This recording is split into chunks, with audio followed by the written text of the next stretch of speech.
a very Christian conversation right before we decided to go live today. Okay. We technically were. We were very technically having a very Christian conversation up until this point. It was that was Christ was involved. He might not have been looking. It may have been far fair from his light, but he was involved. That's fair. That's entirely fair. What's going on, everybody? Hi. Hi, Twitch. Hi, Kick. You specifically, and hi, YouTube. If somehow you found this on there, we have so much to discuss this week. Oh my gosh. Is this so much. 4-hour podcast this time? Is that what no? We're actually gonna do it all in 20 minutes. Okay, it's gonna be a 20-minute YouTube video challenge. Okay, well, there's gonna be 20 minutes of valid points. Yeah, it's gonna be a 4.5 hour video. It's just 20 minutes of solid conversationalism. Yeah, and then just equal parts like nerd rage and confusion and like at some point some animal sacrifice, but other than that, okay, I wasn't prepared for that last one. I really wasn't. This was not discussed prior to. I have chicken wings and I'm going to eat them. And that animal was sacrificed to my stomach for the hunger. Okay. Fine. I guess we should have talked about the semantics. I also have. This is just called French fry dipping sauce. That's all it is. It just says French fry dipping sauce.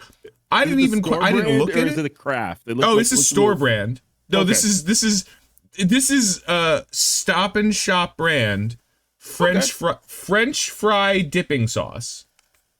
I did not read any of its ingredients. All I have is I'm going to generally make the assumption it's like ketchup, mayonnaise, and like chili powder. Well, generally speaking, that's disaster. Okay. Let me read it now.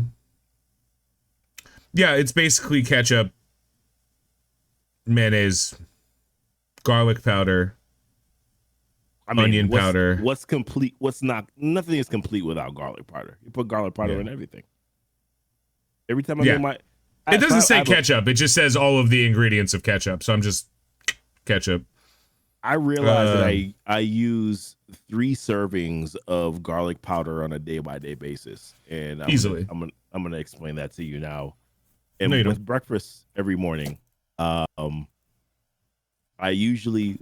I'm a big thing. I'm a big person on my. I like my bell peppers in the morning, my sweet peppers.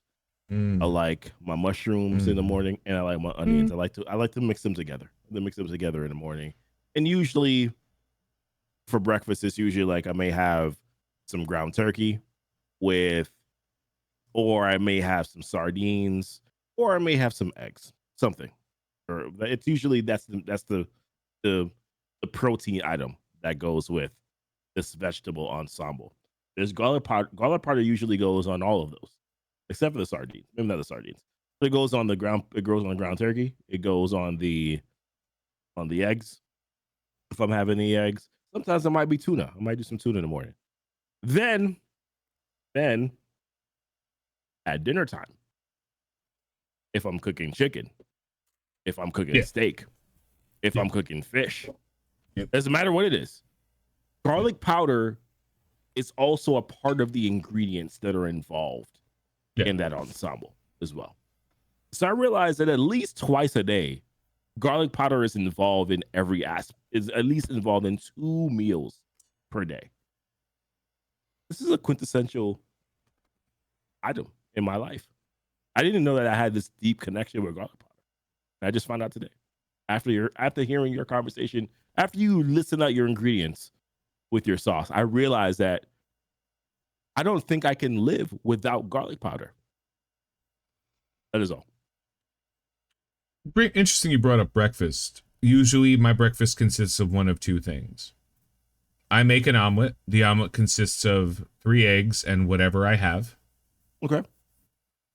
whatever's around, or just like whatever you feel like that day. Like, what's in the fridge? By the way, those things aren't mutually exclusive. So I just yeah, I might feel like something ate in the fridge. I ain't getting it. I can tell you, I've created some crazy omelets in my life. I've been like, what's the worst that could happen? Now. Oh, I put string beans in an omelet.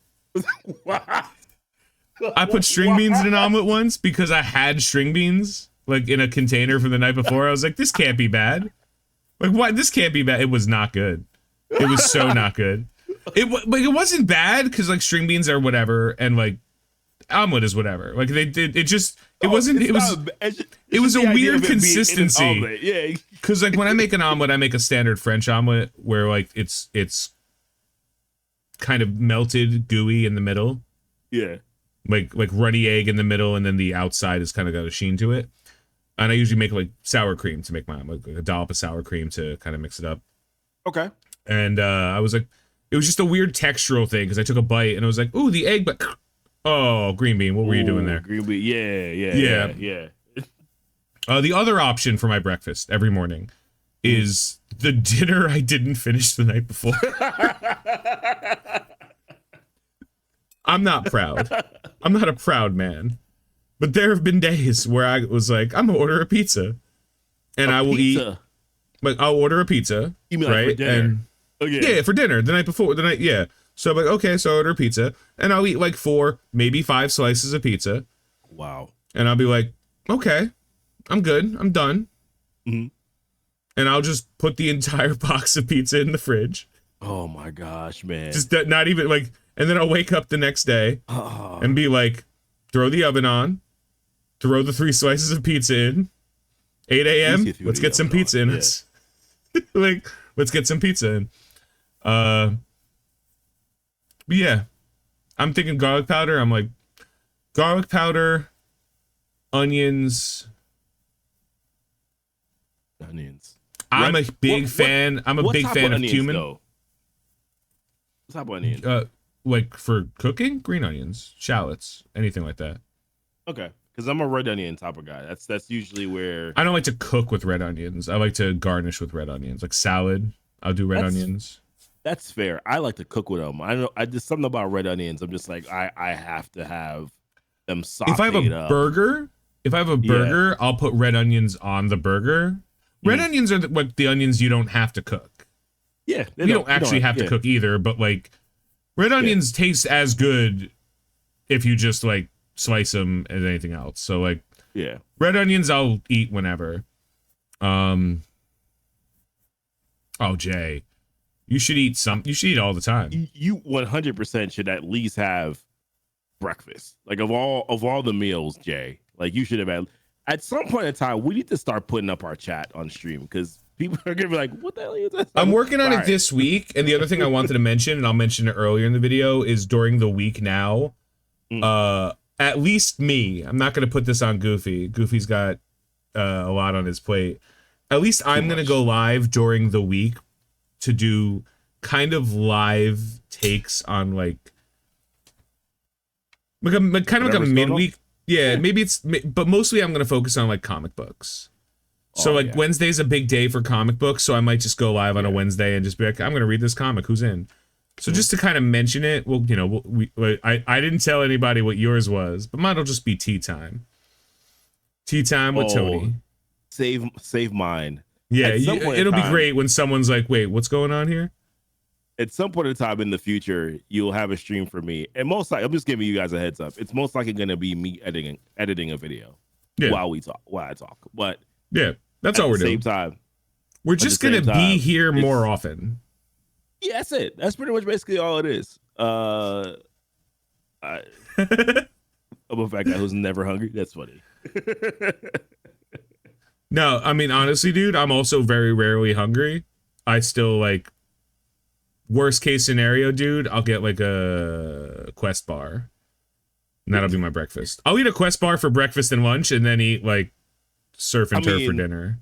Quest bar dinner is the meal I care the most about. Yeah. Incorrect. The meal I care the most about is brunch. The problem is brunch only happens on Sundays. You can only have brunch on a Sunday. You can only have eggs Benedict and mimosas on a Sunday at 11. It's the only time it's acceptable. Because if it's a Tuesday afternoon and you're having brunch, you're either doing real well or real bad. Yeah. Like there's no middle ground on that. And I'm not quite real bad, and I am definitely not real well.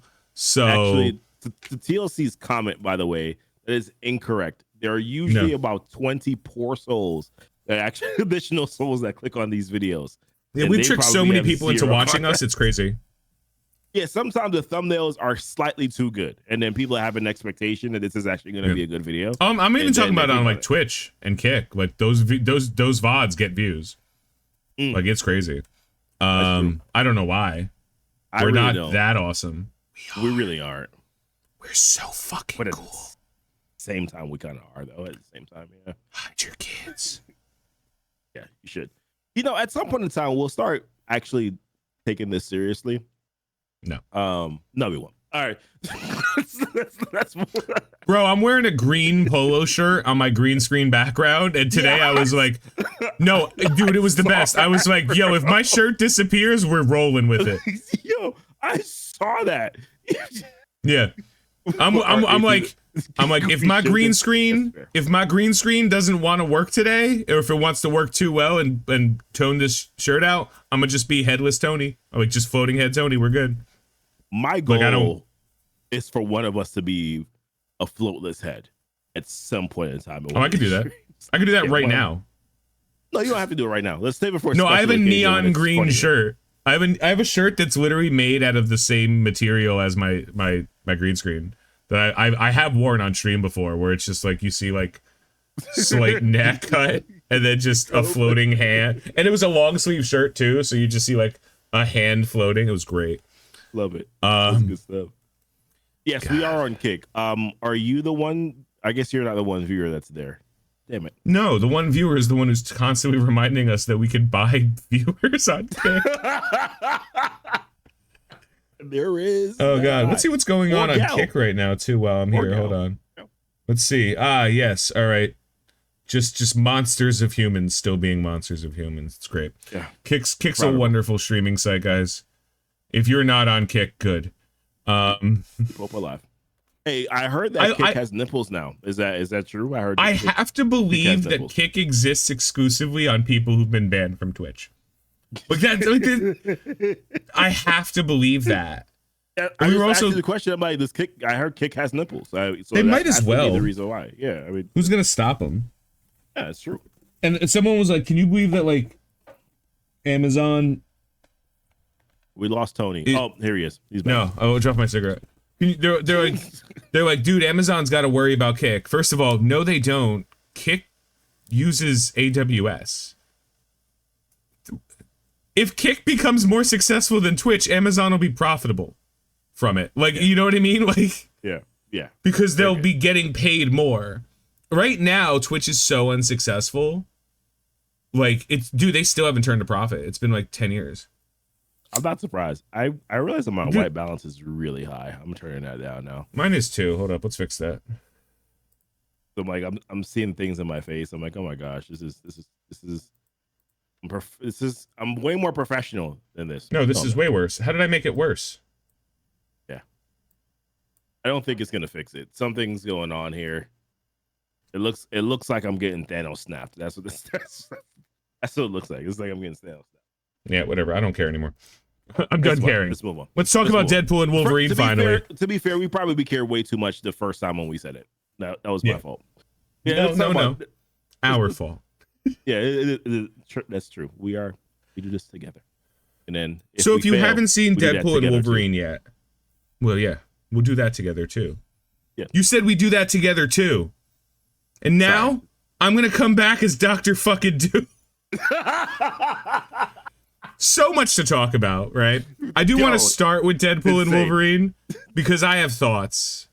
I've not watched it 3 times, so I have many. We watched it together once last Friday.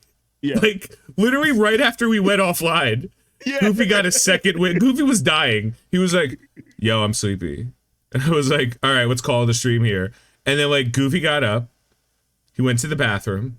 Mm-hmm. He came back and he's like, I'm good. I'm like, you want to go on again? He's like, nah. I'm like, all right. What do you want to do? So we watched Deadpool and Wolverine again. If you haven't seen Deadpool and Wolverine, we are going to have some spoilers to talk about. Yes. So I do apologize. If you've managed to avoid all of the spoilers of Deadpool and Wolverine up to this point, congratulations. Yeah, congratulations. But we are going to talk about it. We're going to talk about it for a good, we'll say 20 minutes. So at 25 minutes into this video, we'll say 35 minutes. So if you're watching this, go to like 35 minutes because that'll be the end of the spoiler. I'm not going to put anything up. I don't respect anybody, nor myself enough to do that. No, but we are going to have a little bit of spoiler talk on this. First of all, before we get into spoilers, $600 million, dude. 600? Currently at 600. Heck? This is gonna hit like 2 billion. No, it'll fine. 1 billion. It'll be a billion. It's a $1 billion movie. It's guaranteed a $1 billion movie. It's been. This is starting to drive me nuts. The little sparkles that are showing up on my. Look at this. Look at what's going on here. I see. What's happening? Yeah. What's happening? Who hurt you? Why didn't it stick? I have no idea what's happening.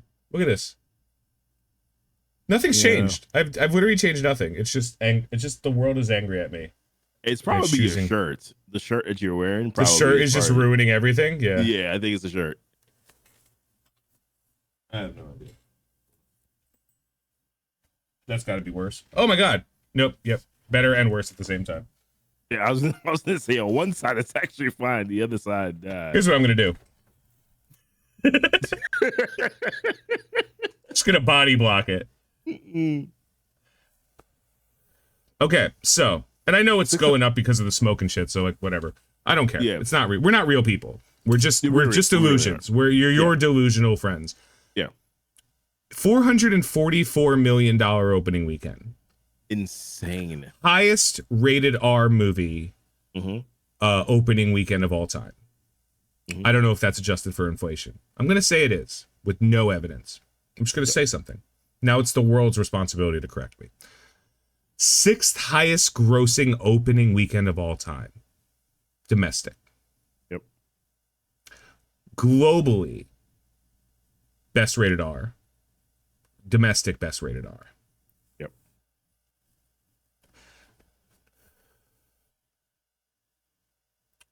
As a movie, 4. Yeah. 5 out of 10. Yeah.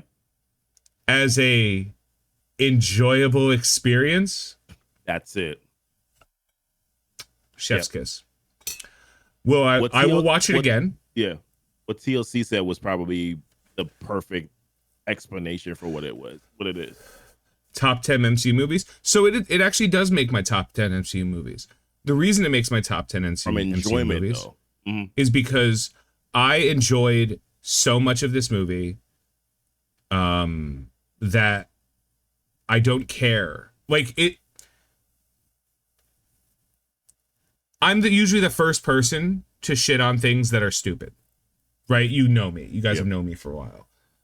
If I'm like, this is dumb, it's got bad pacing, it's a bad story. Yeah, the movie didn't have great pacing.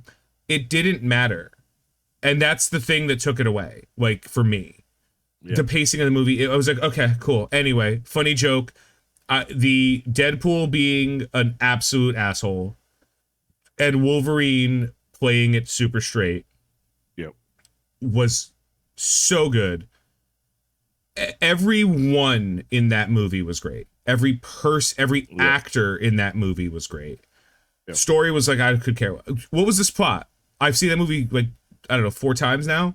Whatever, who cares? Like, I don't care. What was the plot? It doesn't matter. Does it progress anything? I don't. Maybe. Here's the thing that movie did. It might progress something. It also might not. Yeah. And it doesn't matter because I left that movie, and every time I finished watching that movie, I was like, cool. Joyful versus joyless, it was a joyful movie. Goofy, before we get into spoilers, any thoughts? Yeah, I mean, I personally, I've given this movie, I think, 8 to 8.5 out of 10. I think 8.5 out of 10 is what I did on the channel, so I'm gonna leave it at 8.5 out of 10. And the reason why I didn't give it a 10 is because I felt like you said, the pacing wasn't very good. I also thought that the storyline was incredibly simple. I didn't think there was anything dynamic about it. There was at all. And I thought that the villain, Cassandra Nova, was a little bit underwhelming to me. Like, she was overwhelmed. She was like whelming at one point, and then she became underwhelming to me. But with that being said, I was freaking thoroughly entertained throughout the entirety of the movie. And when I left the movie, I felt, damn, that was good. I never felt like, oh, I wanted them to do more. I just felt like, well, no, this is a really good, entertaining, fun movie. And that was all I wanted from a Deadpool and Wolverine movie. I didn't need it to set up stakes, although it kind of did set up some. I didn't need it to continue on a story, but it kind of did at the same time. And I almost, to a certain extent, appreciated the fact that it wasn't a 10 out of 10. Because if it was a 10 out of 10, and I kind of felt like, well, damn, like this, it almost feels like the MCU would have no room to improve at that point. So I'm actually happy that it's not a 10 out of 10. But from like an enjoyment perspective, it's a 9.5 to 10 out of 10 for me from an enjoyment factor. And I am okay with that. And that's all I wanted. And I hate to turn into this territory because I don't feel like I am on the same page as those people, but I will say that it was nice to go into a movie where the movie was just about the characters that are in the movie and nothing else. It was enjoyable. There wasn't like I didn't have to think too deep about anything. And I felt like that was kind of good for the experience of Deadpool and Wolverine, because that's kind of what their interactions in the comics are. It's like, here is the story that they're supposed to be going on, this adventure together. But at the same time, it's really about them effing each other up. And then like eventually they figure out whatever the plan, and that's fine. And I felt like that's what this movie was. That's what their comics are. And I was okay with it. And I enjoyed it thoroughly. Their banter between each other was great. Deadpool, like you said, was an asshole, but he was incredibly funny. Wolverine was just like, I'm so sick of his crap. And then eventually kind of, so I like the bromanship. I liked it. I enjoyed it thoroughly.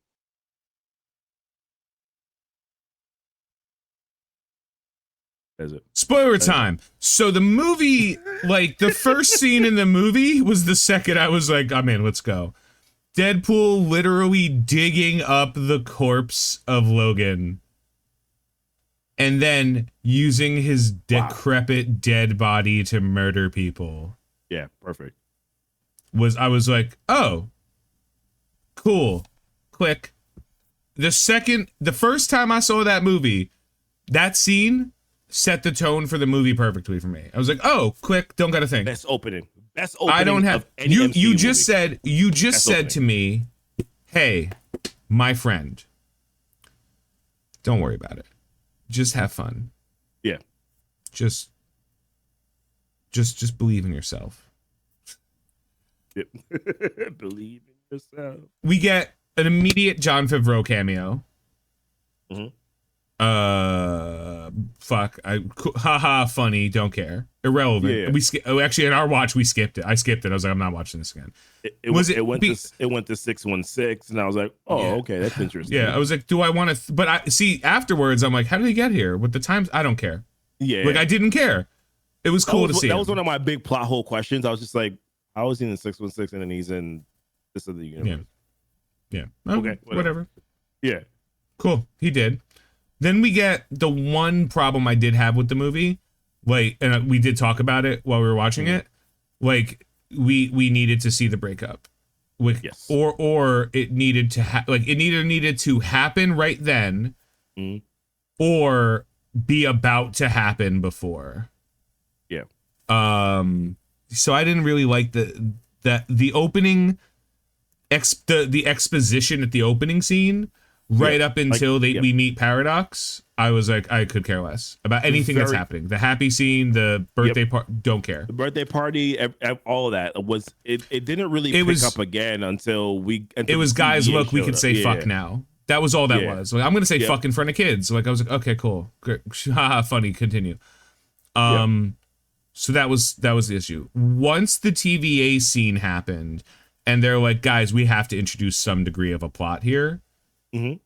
We start the cameo fest, right? We start the multiverse of Wolverines, the short King Wolverine, Harry Lou Retton, yeah, Days of Future Past Wolverine without the arm. Uncanny 63 issue of Wolverine on the cross with the full mutton chops, like Deadpool's like, I'm gonna leave, we're going in a different direction. Like, I'm laughing. We see the what do they call it? The Cavalrine? The Cavalrine. Yeah, Henry Cavill as Wolverine. And in that, and then he does his arm, he does the arm thing. Yeah. And I was like, good job, guys. Good job. If that's not the MCU Wolverine, I quit. Like, you fail. Like, it's got to be him. Please don't let that be a throwaway. Like, if they do not follow up on Henry Cavill being Wolverine after that, yo, what the F are you doing? That's my question at that point. What are you doing? It was that part of the movie that made me kind of retroactively be like, finally someone understands why multiverses are interesting. Yep. Multiverses are like time travel, and you know how much I fucking hate time travel. Yeah, I'm not a fan of it either, to be fair. Hate because it makes the story incredibly convoluted, and there never really is a proper payoff to the actual time travel and like the story and connecting the time travel itself. That's why I don't necessarily like it. And then also, like, for me, time travel has always had I'm not a fan of it, because what they did in Avengers Endgame, I was okay with how they explained time travel in the future. I would see your past, it doesn't change your future, because I was like, okay, I'm good with that. But then they started doing things that then contradicted exactly that thing that they said in Endgame. And that's when I was just like, I'm checked out, guys. The problem I have with time travel is that, and by extension, multiverse stuff, is that it requires a degree of finesse that ends up showing lazy writing more. It's true. Like, it's true. Like I've said many times about Endgame, like, oh wow, they determined time travel. Yeah, but they like Back to the Future nailed it. Hey, we can time travel, right? And it even did the timelines and everything. They did it. It was fine.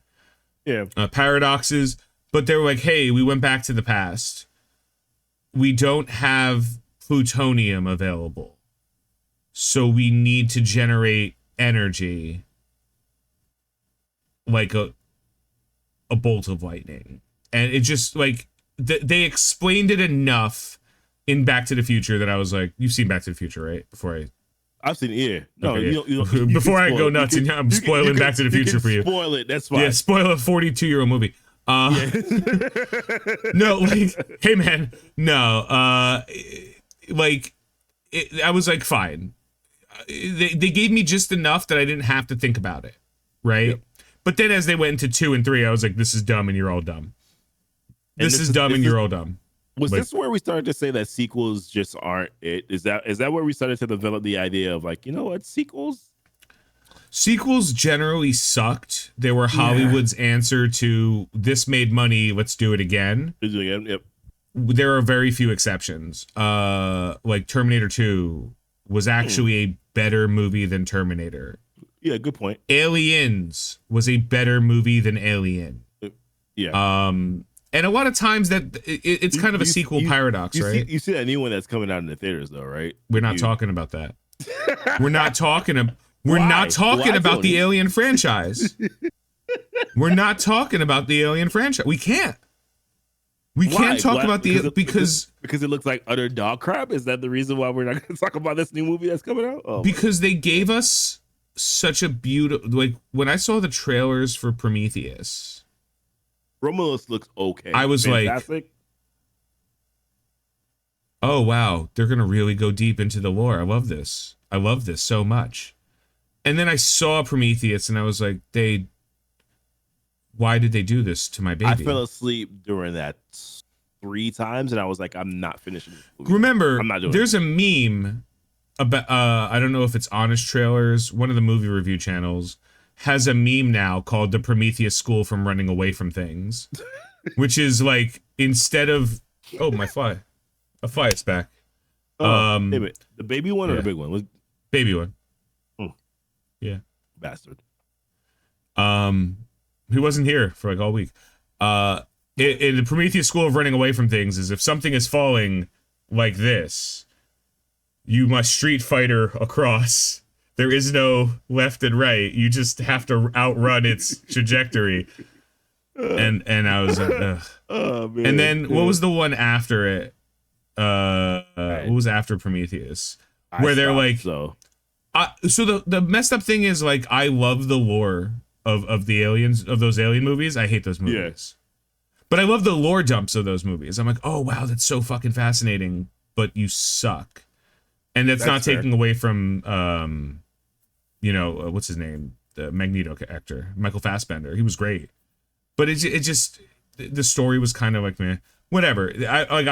I'll watch him. Like, I'll never be like, I'm not watching him again. Hell, recently me and my friend John rewatched all of the Resident Evil movies. All of them were bad. But the first one, and I think the third one, were at least, like, I was mad about the Resident Evil 1 movie coming out and being like, you don't know anybody in this movie. Okay, I was mad about that. But at the same time, like, as I grew, as I matured as a person, I was like, that's fine. Like, it's fine if you want to tell a different story within that realm. And then 3 was enough that, like, the characters they introduced were kind of like the characters. But then after a while, they were just like, throw as many names people will recognize so they can go see this movie, like, from the franchise. And it's like, just either do it right or don't do it at all. Like, and that's my opinion on most things.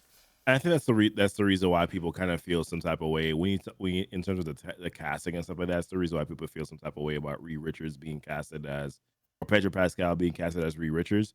Because it's like, is it just the name, or is it just like the actual? Do you actually care about the actual character? I agree. And please, yeah, and that's just kind of, and I don't necessarily think it's the reason why I never combat that sort of sentiment is because I'm like, well, I don't think you're wrong. I do think. We'll talk about this later. I do think that is the reason why they're recasting that Robert Downey Jr. And you see, I was about to call him Tony Stark. You see my problem? He's Tony Stark to me. He's Tony Stark. So you're recasting him now as Dr. Doom. I think that's the reason why there is some discourse about you bringing back RDJ. Well, we're not supposed to talk about that yet. Let's go back. Like, we want to. We're edging right now. We're edging, right? We're holding off because we got a lot to say. Yeah, we do. I have so much to say. Yeah. Again, just a gentle reminder for anyone who has never seen the background of my computer. I'm kind of a fan. But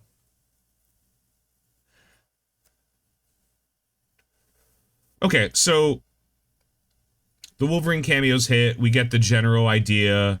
Yeah. We meet the worst Wolverine. Mm-hmm. Of course. They mystery box us on why he's the worst Wolverine. Fine. I think that's fine. because they do tell us. Do I care? No, but they do tell us. I would have cared if they didn't. It would only been worse if they didn't tell us why he was the worst Wolverine. 100%. Then I'd be like, that's lazy. Now, to be fair, I wasn't really. I was a little bit disappointed in the why. I was like, oh, this is kind of whack.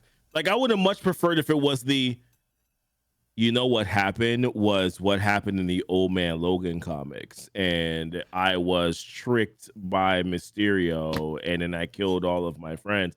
That would have been a little bit more exciting to me, but this wasn't the Old Man Logan. This was it worked for the very mid-story. Middle-aged Logan. Yeah, this was fucking Hugh Jackman.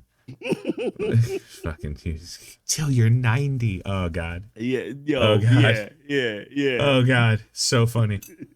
It's still funny to this day. Robert Downey Jr. till he's 92.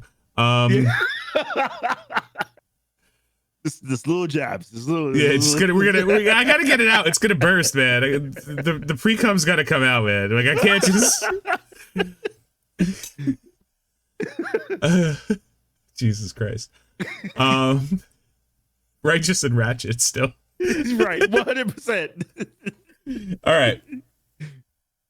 So then we get Paradox being kind of a bad guy, like an ancillary bad guy, being like. I like this character actually. I love the actor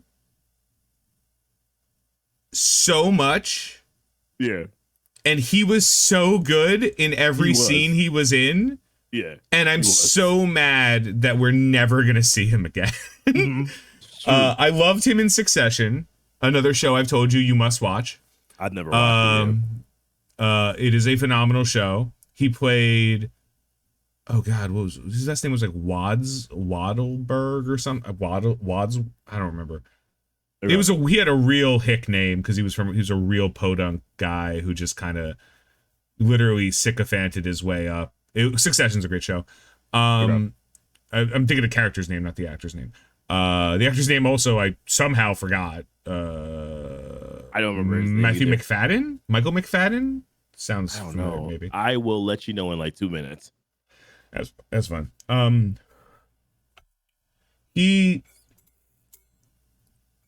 He prunes him for anyone. That's the other thing I did like. If you never saw Loki, McFadden, the story, Matthew McFadden, yeah. If you never saw Loki, you could still follow along. If you did see Loki, you kind of felt like, okay, cool. Like, I get it. If you were like, who's the TVA? They explained who they are, what they do.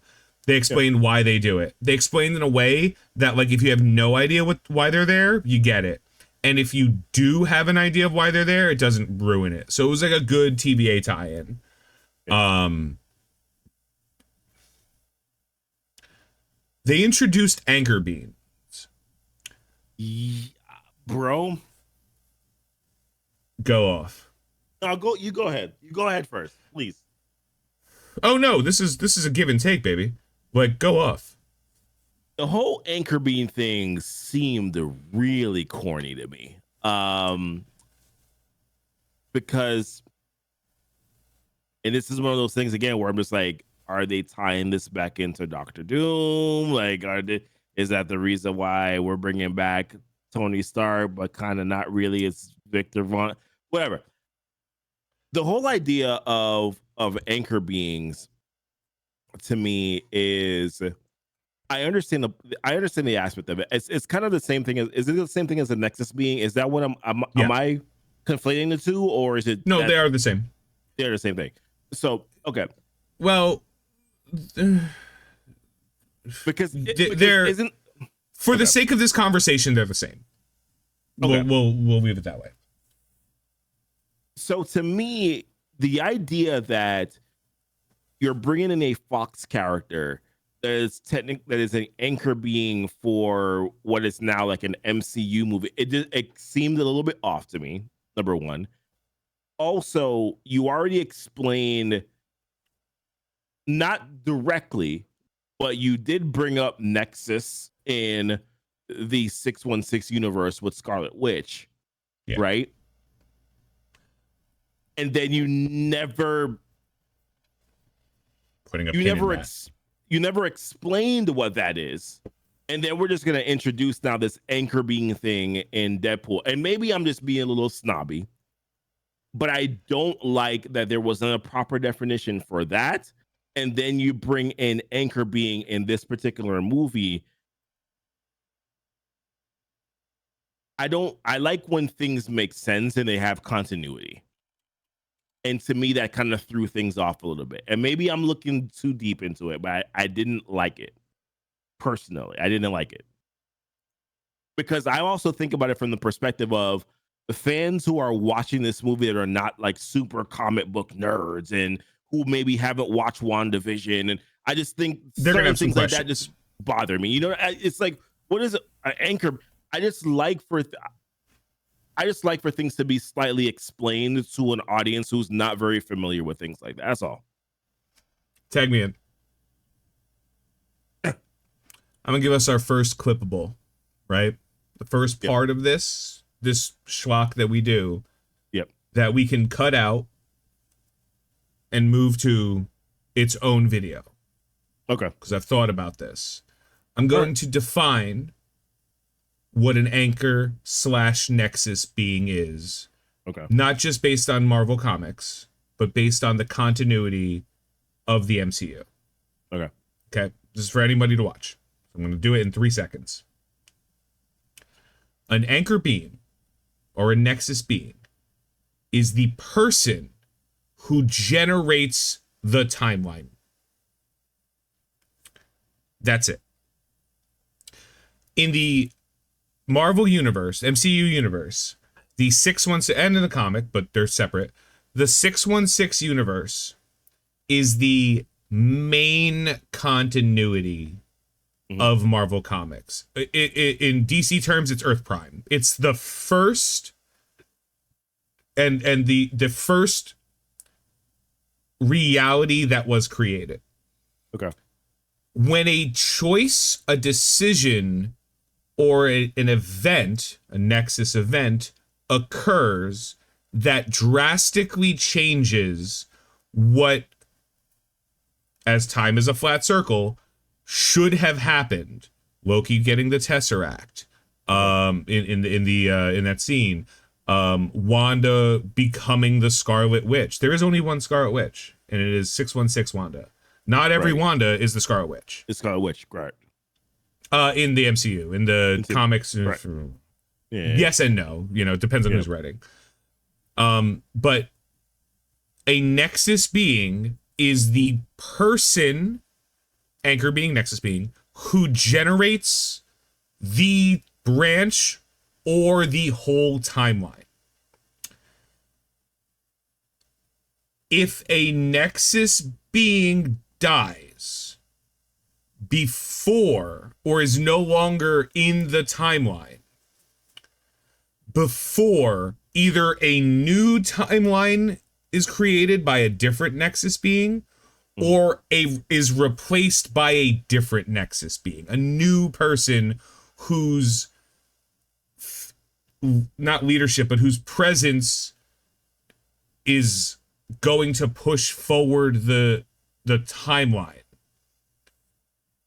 The timeline begins to decay because the thing that created that loop is no longer there.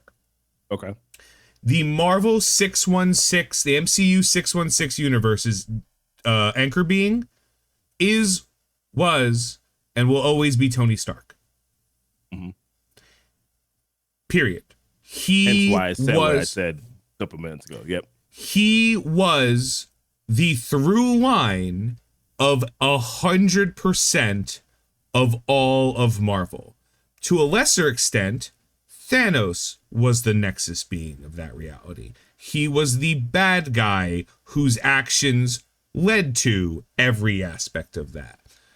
So either Tony Stark or Thanos' death, or both of their death, is what led to the decay of that timeline.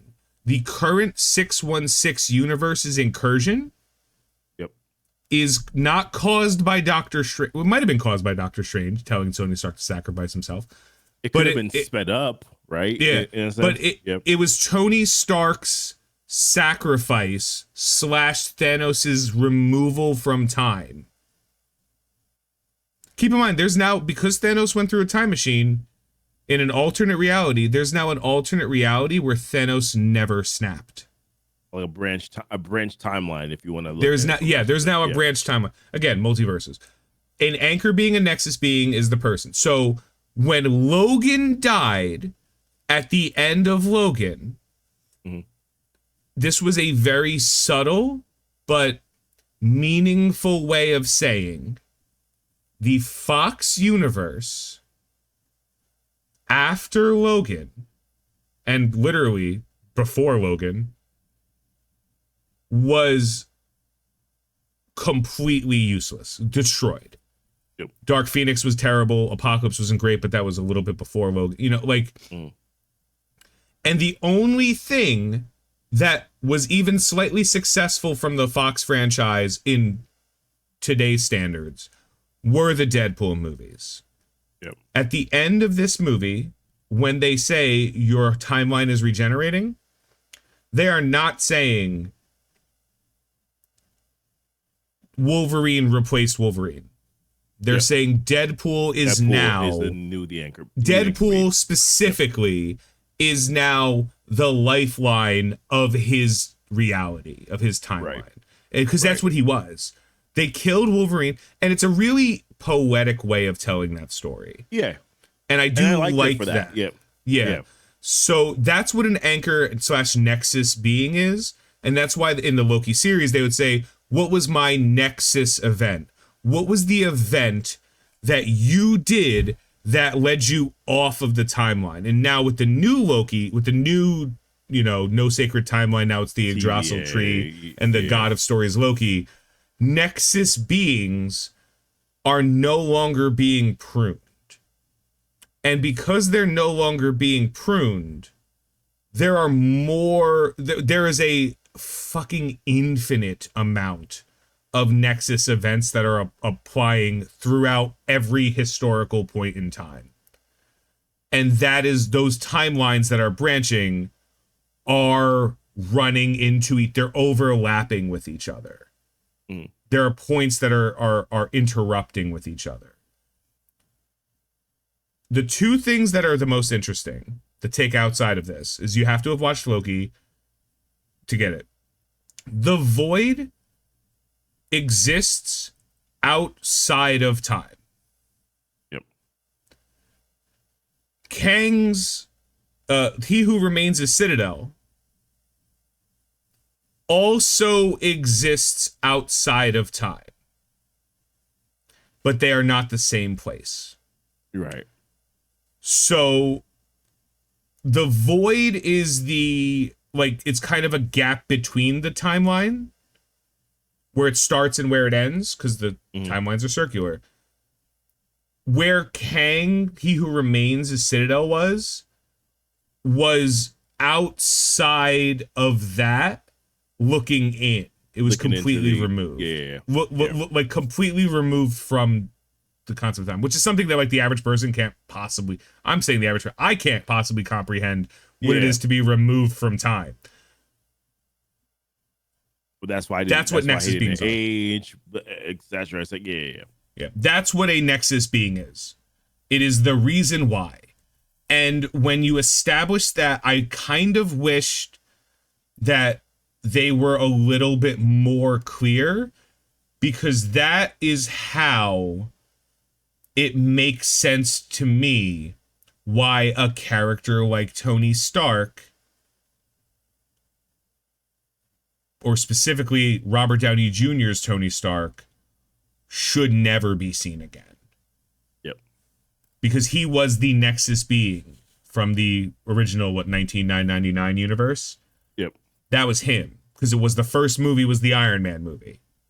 That was it. But I just wanted to talk about the Nexus being thing, because that's the thing I think the most people don't get. No, that was good. I'm sorry. As soon as you said that comment, I saw cheap viewers on thing advertisements. Yeah, I took care of it. Okay, cool.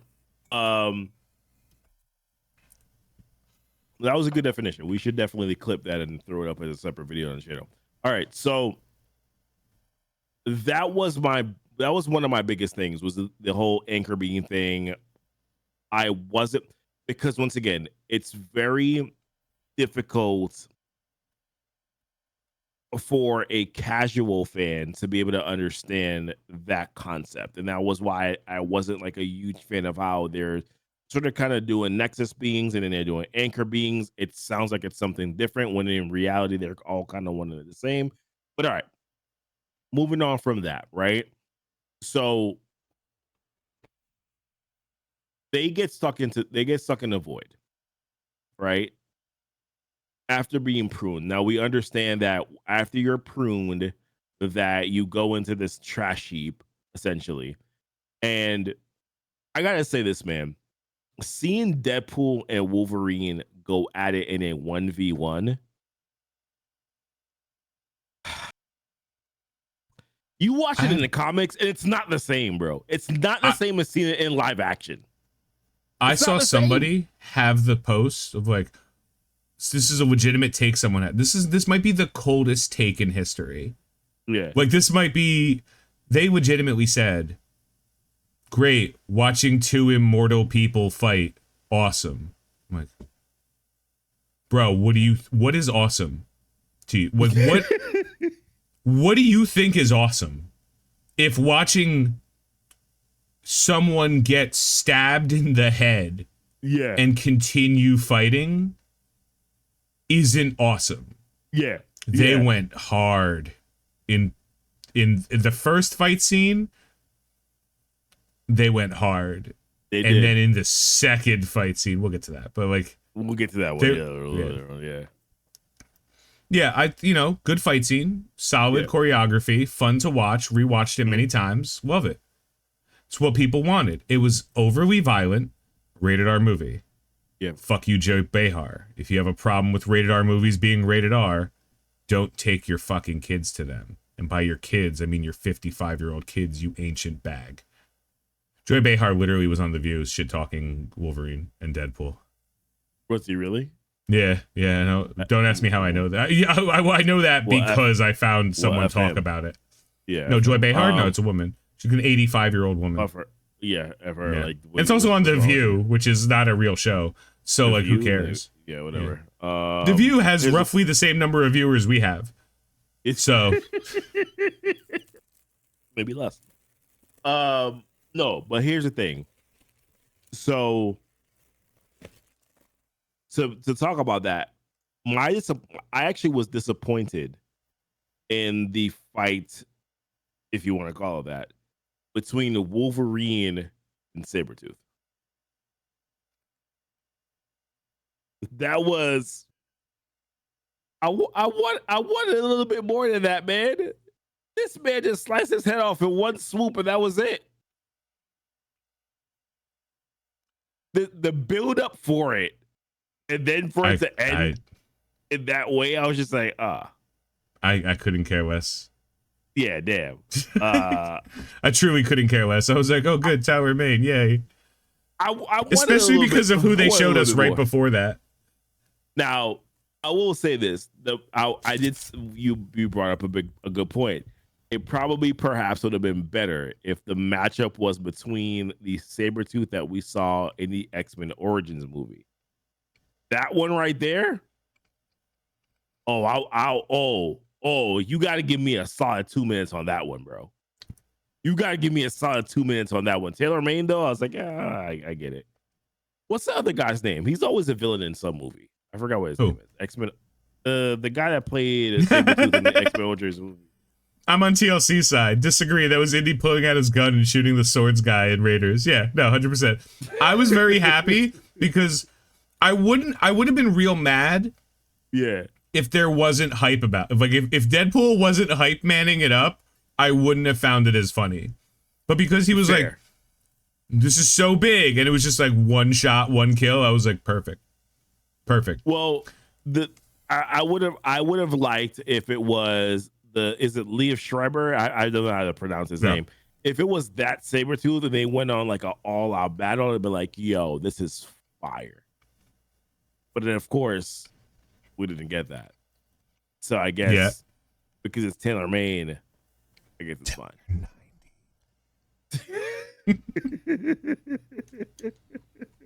That was the indie point. Yeah, all right, that's fine. TLC. Then we get to before that or after that, we get to one of the biggest cameos in the freaking movie, which was Chris Evans, who was not Captain America. The funny thing is the second Deadpool said he's gonna say it, I was like, yeah, he's Johnny not. Storm. The second he said it, he's gonna say it, I was like, oh, he's Johnny Storm. I didn't know until he said that. I was like, oh shit, they got Chris Evans back. Fuck yeah. Yeah. And then he was like, yeah, he's gonna say it. I was like, oh, he's gonna say it. I'm like, he gonna say flame on. He gonna say flame on. He said flame on, and I was like, beautiful. Symphony. No, that was pretty good. That was pretty good. Then he curses. He curses a lot. Yeah. And then he dies. And he dies horrible. He dies in a horrible, horrible way. But it was also fast. So maybe it wasn't that bad. Well, he knew what he was doing to the budget. Yeah, that part. Cassandra Nova, let's talk about her for a second. So Cassandra Nova was more powerful than I expected, but also at the same time wasn't surprised. I kind of like the whole idea of her being queen of the void and, you know, sort of like enslaving people that came into the void, although terrible human being. However, I like the fact that she was kind of like unhinged a little bit here. I thought it was pretty cool. She did have my favorite line in the movie. Which was what? Oh, I'm going to liquefy your brain while I flick my beam to the Enya box set. That's fair. She's like, why are you like this? I don't know. I don't know. I wish I knew. Remember when I said to you it felt like a Phase 1 movie? Yeah. And you were like, I don't know. And then when we watched it, I was like, this is why it feels like a Phase 1 movie? Because the bad guy was just generic bad guy doing bad guy thing. Yeah. Stop them. Yeah, I get what you're saying. You know, it was definitely very much Obadiah Stane, you know, Red Skull. It had that vibe to it. She didn't do a bad job. There just wasn't much of a job for her to do. Yeah, and that was my thing. And to a certain extent, I talked to somebody else about this. They were just like, well, how much would you have wanted her to do? Because it might have detracted from Wolverine and Deadpool specifically. And I was like, okay, fine. I get what you're saying, that if you technically had her be who she really was, then you part of her downfall was the fact that she was so cocky, right? The fact that she was so confident in herself and what she was able to do that she didn't think that there was any other way that she could fail. And that's sort of like always the thing about villains, right? So I get it. It's fine. I just felt like I was a little bit let down by her not doing more, but I also think about the fact that if she had done more, then it would have teetered on the line of this is impossible. Why would there's no way that they're able to be her? The movie was 2 hours long. With the exception, I was only able to find about 7 minutes worth of cut-worthy material. Okay. The Happy Hogan scene was about 4.5 minutes. Mm-hmm. And then the Ryan Reynolds nice pool scene. I actually like those, man. I'm just saying, those are the ones that could have been cut. The ones where, The one where he's holding him, and I was like, this should end. I'm just saying, like, if you cut all of his scenes, I enjoyed them, but like you could have cut them and the Happy Hogan scene, and you would have got like 8 minutes back. So like, there's not a lot of fat on this movie. Yeah, but there's also not a lot of protein on this movie. Like the meat and potatoes of this movie is murder. Murder, yeah. The F word. Go. Yeah. That was that's what the script said. Deadpool curses.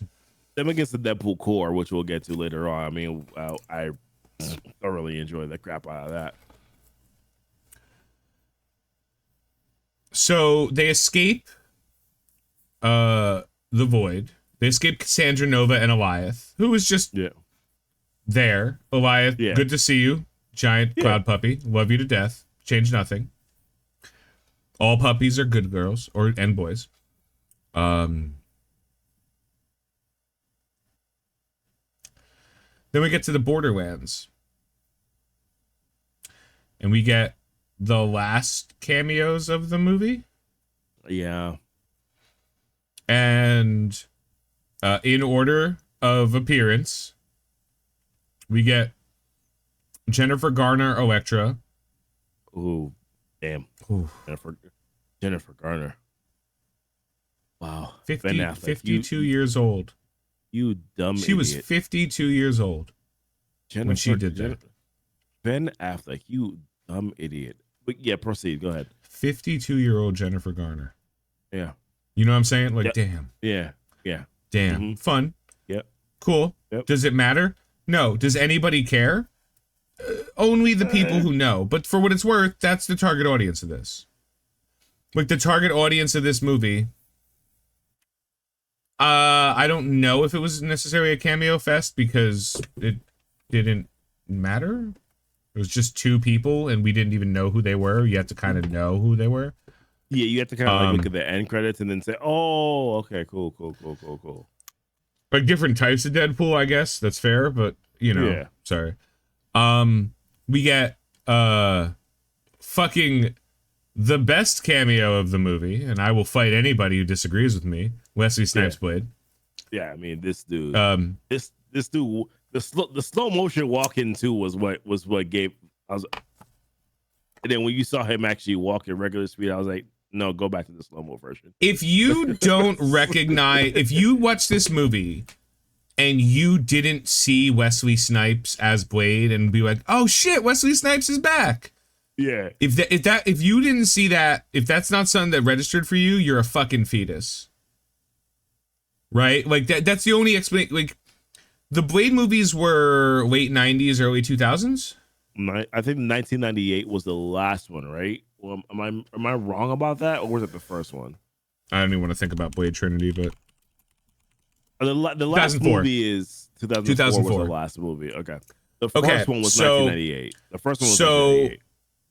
If you are 18 years of age to be able to see a rated R movie, this movie came out 20 years ago.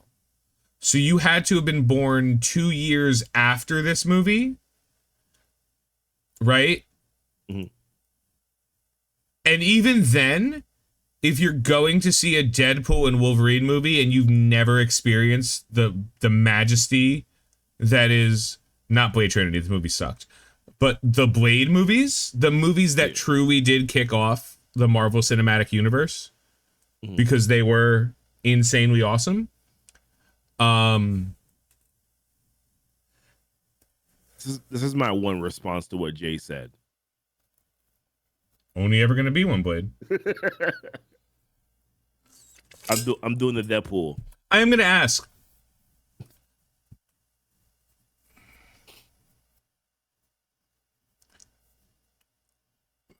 Do you think the Deadpool look at the screen was like, don't tell him? Or do you think the Deadpool look at the screen was, yeah, you're never getting a Blade movie? Like, what do you think that the latter. Yeah.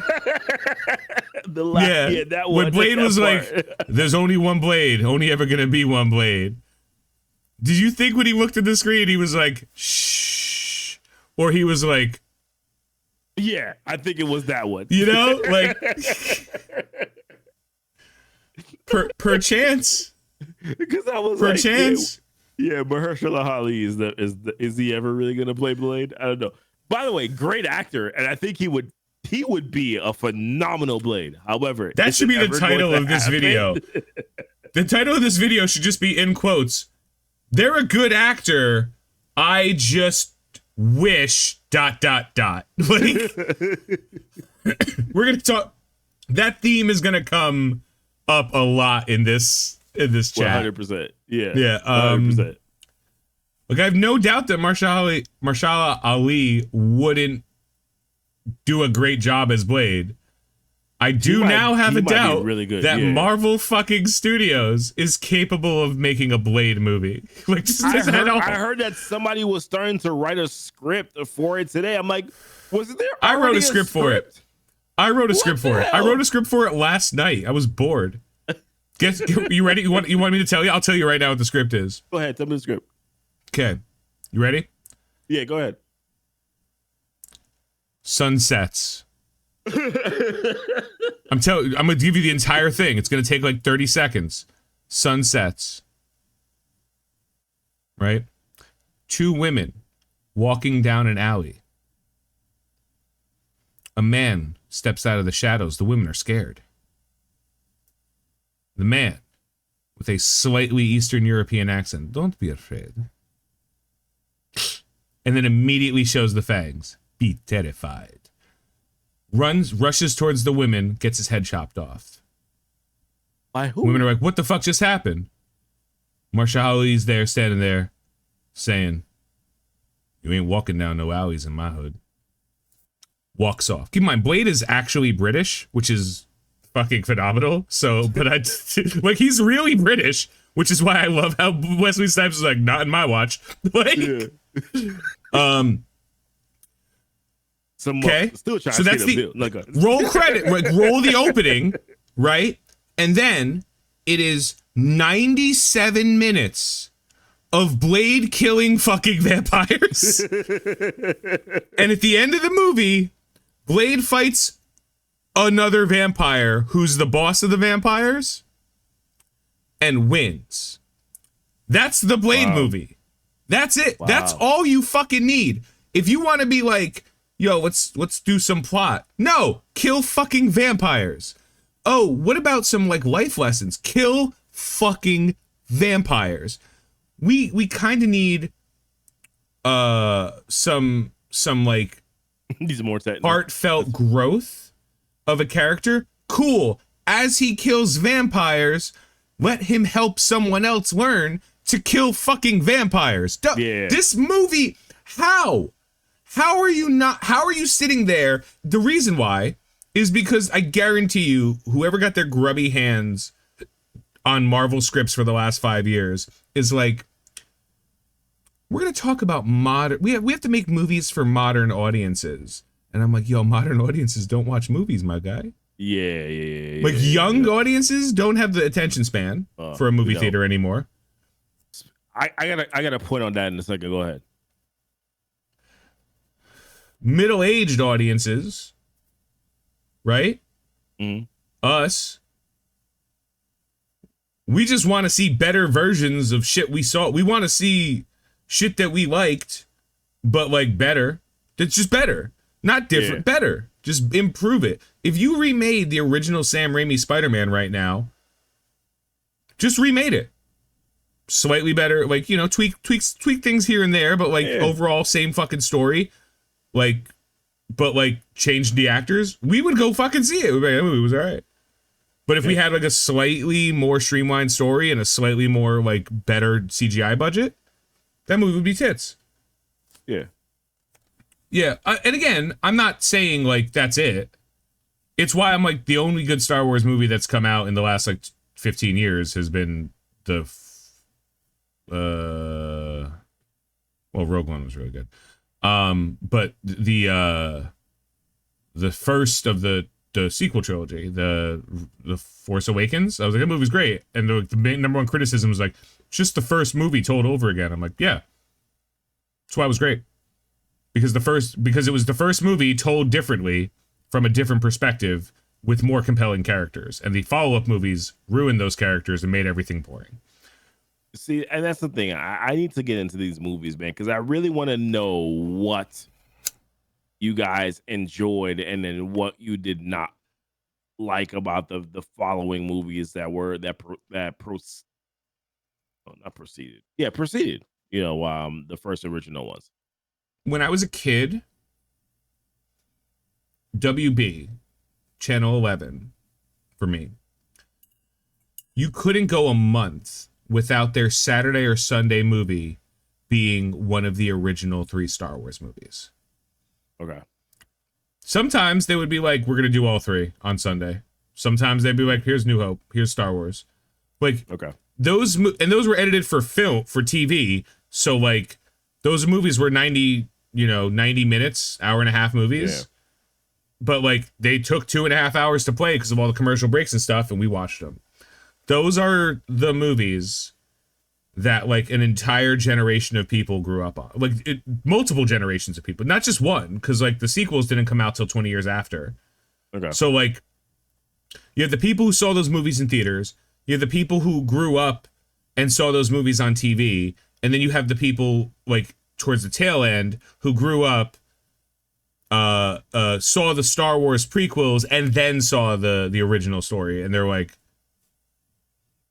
so like again, George R.R. Martin actually just recently did an interview, and I was like, just fucking die already, you old fuck. Oh man. I hate George R.R. Martin for different reasons, but he was just like, when you were a fan of something, it used to mean you liked it. What happened? And I was like, it's a great question. When you're a fan of something, it means you liked it. Doesn't mean that you're guaranteed to like. That's the idea that's like the poison that is ruining all forms of media. It's like, if you're a fan of something, people aren't seeing that as like, wow, this is a really important thing. We should like continue to tell the story and give people what they want. It's like, wow, all these people like this. How do we get more money out of them? Yeah, but how do we get more money out of them? Yeah, but how do we get more money out of them? Yeah, but how do we get more money out of them? Like that's the cynical reality of like IPs and stuff. And it's the same thing with like, that's what Chapek did. That's why all of the Phase 4 and Phase 5 were like meh, because Chapek was like, rush everything, go. We need everything. We need it all. It's pre-Iger stuff, or post-Iger and then pre-current Iger stuff. Chapek was like, I want 30 TV shows and 7 movies, and I like we got to just pump it out because people like Marvel. So the best way we can make money is by giving them more stuff to buy. I guarantee you there was a piece of paper somewhere that was like, dude, we just made 4 movies that made $1 billion. We got to make 30 more movies. We're going to put out 3 or 4 movies a year. Each of those movies will make $1 billion. We'll have $10 billion in the next 2 years. Yeah, the problem was those movies got to be good, not there. Okay. All right. And then you get the fandom conversations. Yeah. No, I get it now. I mean, it's in a lot of ways like the similar things are going on with you know what is currently the MCU, right? A lot of it's hey, let's rush this out, let's do this thing. And then at the end of the day, it's like, okay, well, we got this big bag. We think now that we can just put out more content and we can just make more money, right? It's kind of like it's kind of like how people naturally think, right? It's like their nature. They're like, okay, well, if I do, they really liked this thing, so if I do more of this thing, then that means that is going to bring in more revenue. That's going to bring in more people, as opposed to acknowledging what you did to bring those people in the first place. Like actually assessing that and saying, well, the reason why this was good because it was a saga, and the saga brought us through this story, and there was an expectation because each story that we did led to X. And instead of actually focusing on that, they said, no, let's just give them more. Forgetting about, well, what do you need to include in them more?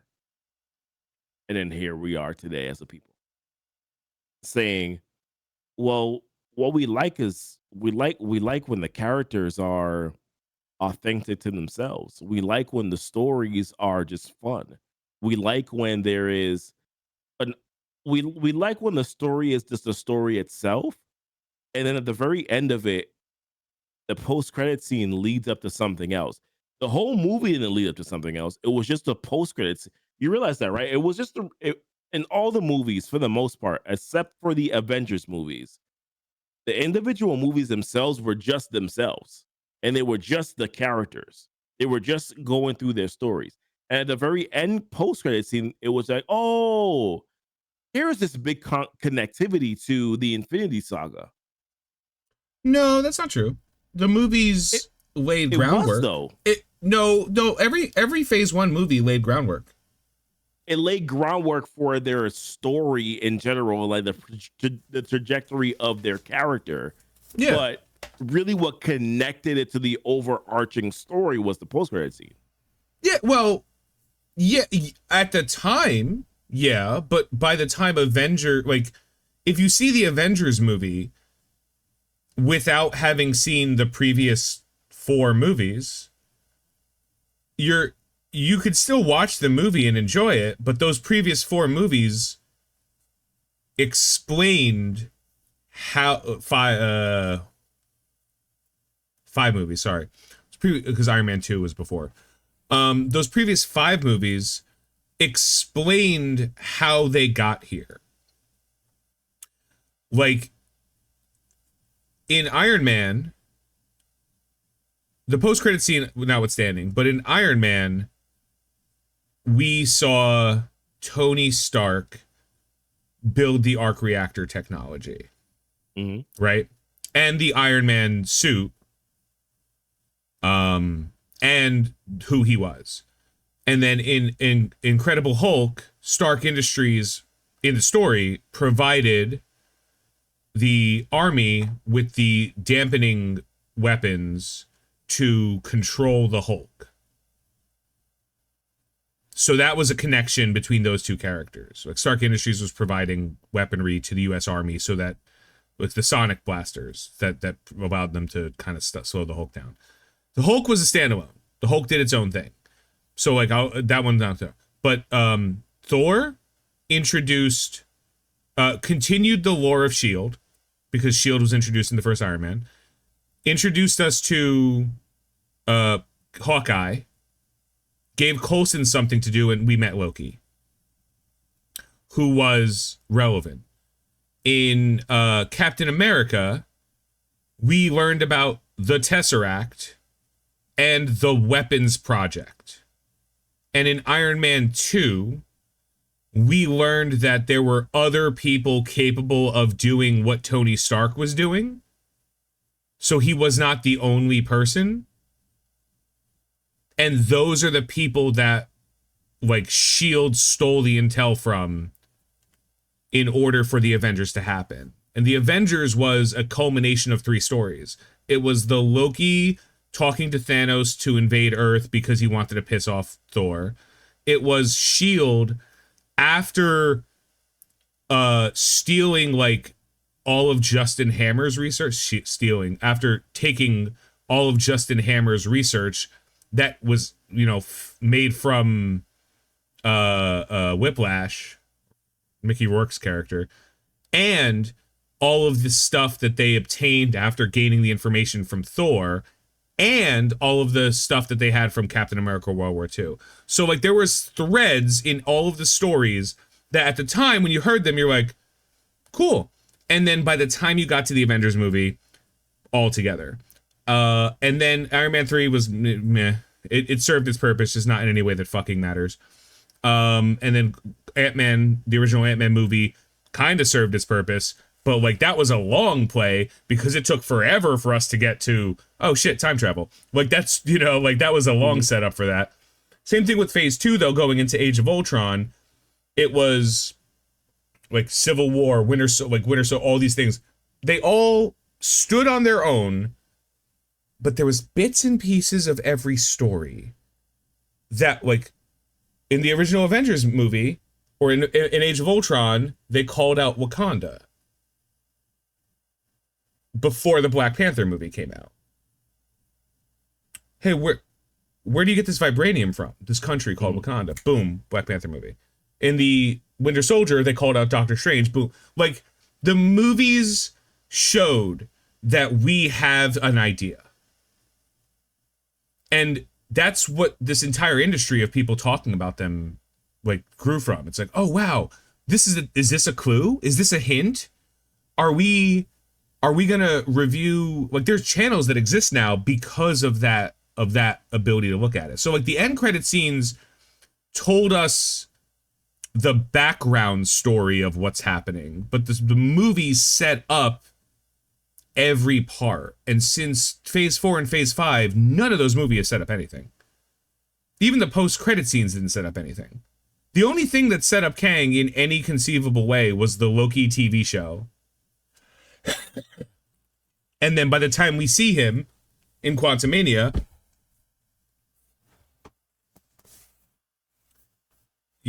so I think that when they started pumping out stuff, they were like, whatever it takes to get this shit out. Who cares what the CGI looks like?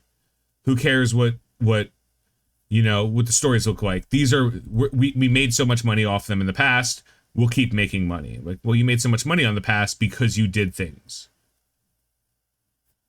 So right. I don't disagree with you on.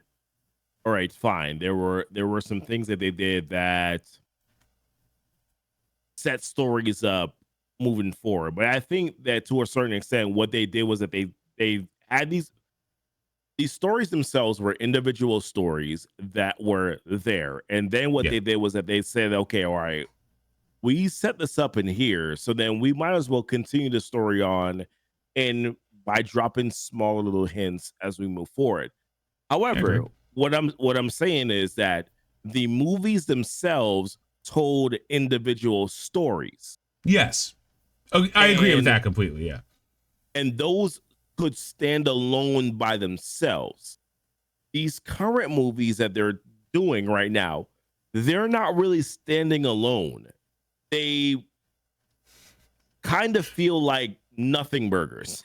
You know what I mean? It's like, oh. I'm laughing because I agree with what you're saying, but I'm going to say something else. Not only do they not feel like they stand alone, they actually do feel like they stand alone, but in the opposite way.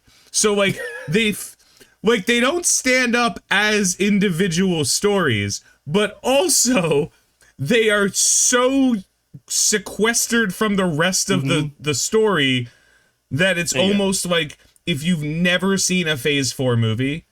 Yep. All of Phase 4. If you saw 0 Phase 4 movies, right?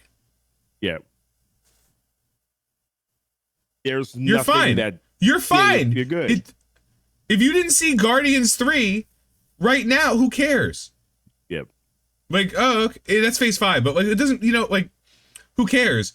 How many all of the movies have there been since the multiverse saga started? 3. You have like definitively Doctor Strange. You have Doctor Strange. Quantumania. You have Quantumania, and then Deadpool and Wolverine. Deadpool, Wolverine. 3. How many movies have they done since the multiversal saga? Since the 8. multiversal saga started? 8. Oh, and Spider-Man: No Way Home. That's true. That's true. That's 4. So 9 movies. I'm not gonna go back. And only 4 of them have stood so only 4 of them have had tie-ins to the multiversal saga. Thor 4 was a nothing burger.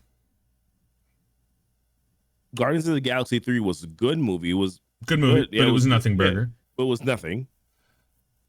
Yeah, you had the I guess the Marvels did have a tie into the multiverse saga at the very end. No. The post-credit scene had the tie-in. Yeah, the post-credit scene did. Yeah. So like you basically could skip the entire movie and just watch the end credit scene. You could just skip that movie anyway. I understand what they were trying to do. And this is we're also gonna kind of tweak a little bit on this. The Doomsday. We're like, y'all think they're gonna be able to make me give a flying fuck about what's going on in a year and a half and like 3 movies?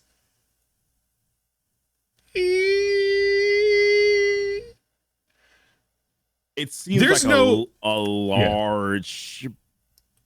And here's the thing. I understand why they're going in this direction, but I don't think that I think that there's bigger room to fail than there is to succeed.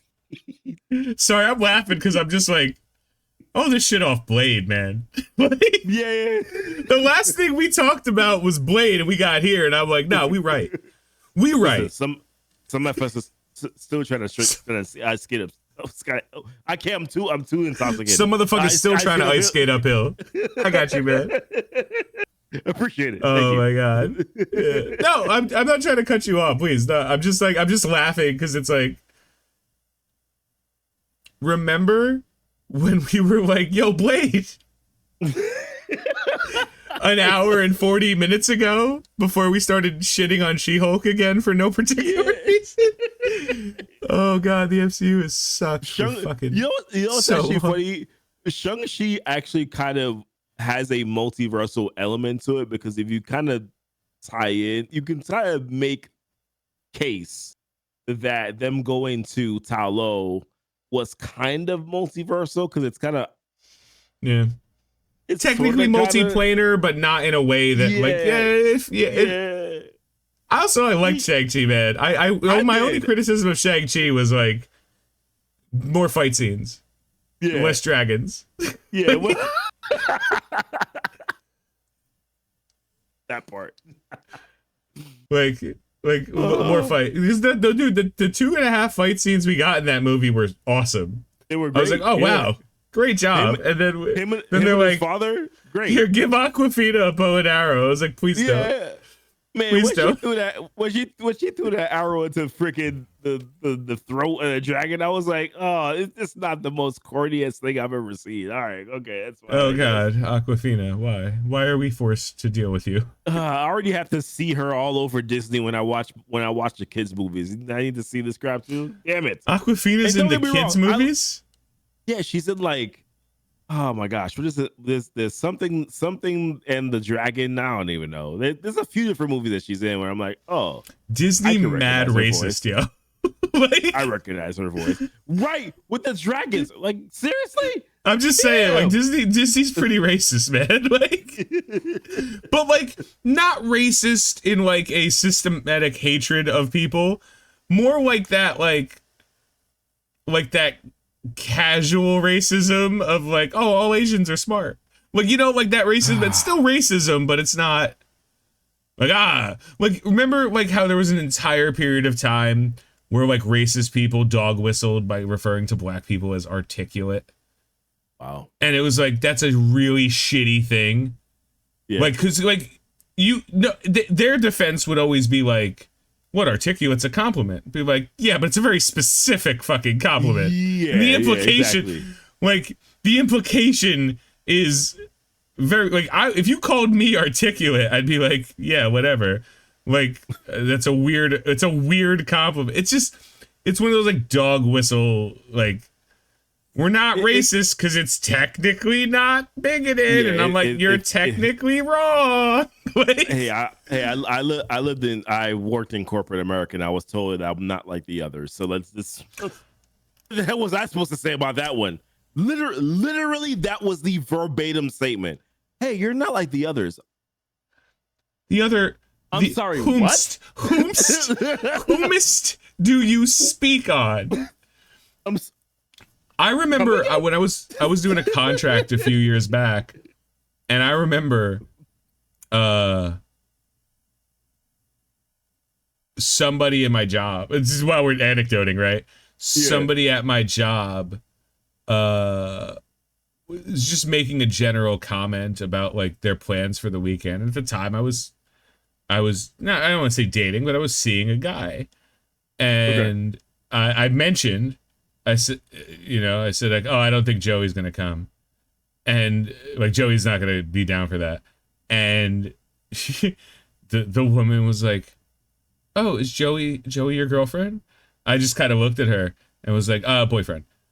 Like, not true, but like also like, why am I going through? Yeah. Like, why am I gonna like overcorrect that? I was like, boyfriend, and then she's like, oh, huh. You don't seem, and then just trailed off. And I was like, finish that fucking sentence. Finish that fucking sentence. You don't seem. You don't seem. Literally, I saw in the air ... Like I was left on red. It like, and I was just like, you don't seem. I don't seem. I don't see what. What don't I see? And for what it's worth, and I mean this, I know for a fact she meant nothing by that in terms of like hate. Yeah. But like that's the casual racism I'm talking, like the casual bigotry where it's just like, oh, it just she caught herself because she realized she was like, oh, I'm about to say some HR shit. Yeah. And also, if she had said that, if she had just straight up said, oh, you don't seem gay, I would have been like, you all right, cool. I would, like, I don't care. But if you care, you know what I mean? If you care, it's one of those things like, when your kid falls, you're not supposed to worry about it. Yeah. If your kid trips or like stubs their toe. After the second kid, we don't. The first kid, you care about everything. The second I'm just saying, like, third kid, it just gets progressively worse. If your worse. kid like trips, if your toddler trips, you're not supposed to like run up to them and be like, oh my God, are you okay? Because they're not aware of the fact that something bad happened to. They might understand that there's pain or something that, but they don't know that they're supposed to be how bad it is until they look to the people who care for them to see how they react. Like, and if a kid trips out, like on the grass too, like let's be super safe on this too. If a kid falls in the grass and they like look around and nobody's like, oh my God, are you okay? They're gonna get up and keep doing whatever the fuck they were doing. Yeah, it's like, they're gonna be like, okay, cool. This is fine. Like, sure. But like if the second someone like worries, like, oh my God, oh no, so and so fell, and then you're like, that's kind of the same thing. It's like, listen, I don't care what you say because I don't care what you say. But if you care what you say, then I care that you care what you say. And then Disney's gonna put dragons and shit, and I'm like, y'all are racist. Listen, man, listen. That's how we got back again. Still on Blade. What's it? Completely. Yeah, we're off kilter. We're done talking about Deadpool and Wolverine, are we? We mayhaps have been drinking. I may have to refresh my drink. Actually, I need to use the facilities. I'll be right back. Go ahead. All right, real quick. I'm gonna talk about Blade.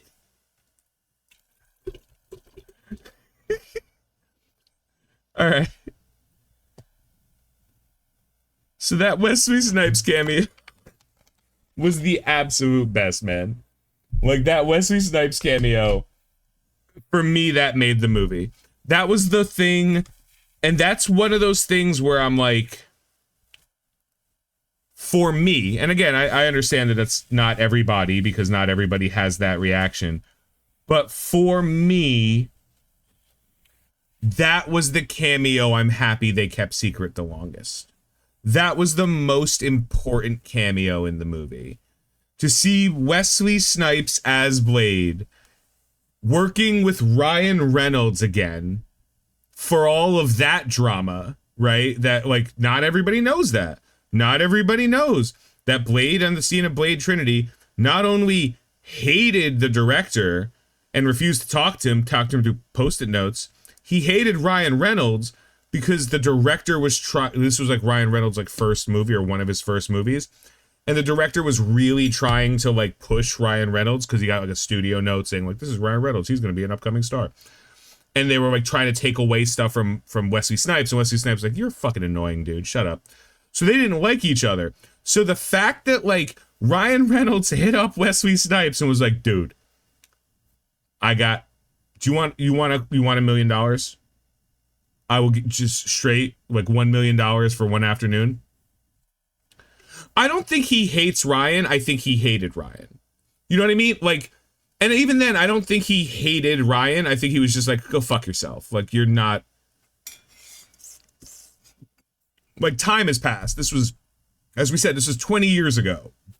So I don't think that both, like, Blade and Ryan Reynolds carried a fucking grudge in any meaningful way. And then I think that, like, Ryan Reynolds reached out to Blade and was like, or Wesley Snipes was like, yo, Wesley Snipes, I will give you $1 million if you come back for, like, 2 days and film Seeds as Blade. And I think Wesley Snipes was like, okay. I don't know how much he got paid, but, like, Wesley Snipes ain't paid taxes in, like, ever. So, like, I'm sure $1 million is probably a reasonable cut for him.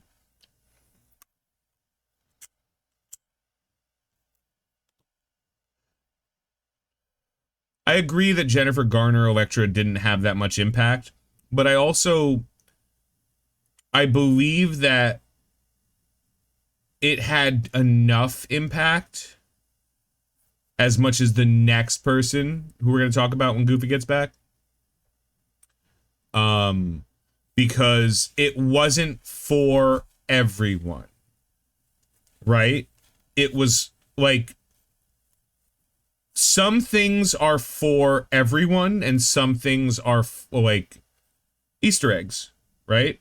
And the Deadpool and Wolverine movie was a fun movie that the fans of this are going to appreciate more. Excuse me. And the people who aren't that plugged in are still going to appreciate. And now that it's been successful, it's going to be. I finished talking about Blade, Goofy. You're back. Now it's time to talk about Gambit. You talked about Blade? Okay, good. Yeah, we could just cut everything else. Just we can cut that 9-hour diatribe. Cool. Yeah. So then Channing Tatum comes out as Gambit. Oh man. Channing Tatum comes out as Gambit, and this man had like 7 or 8 different accents.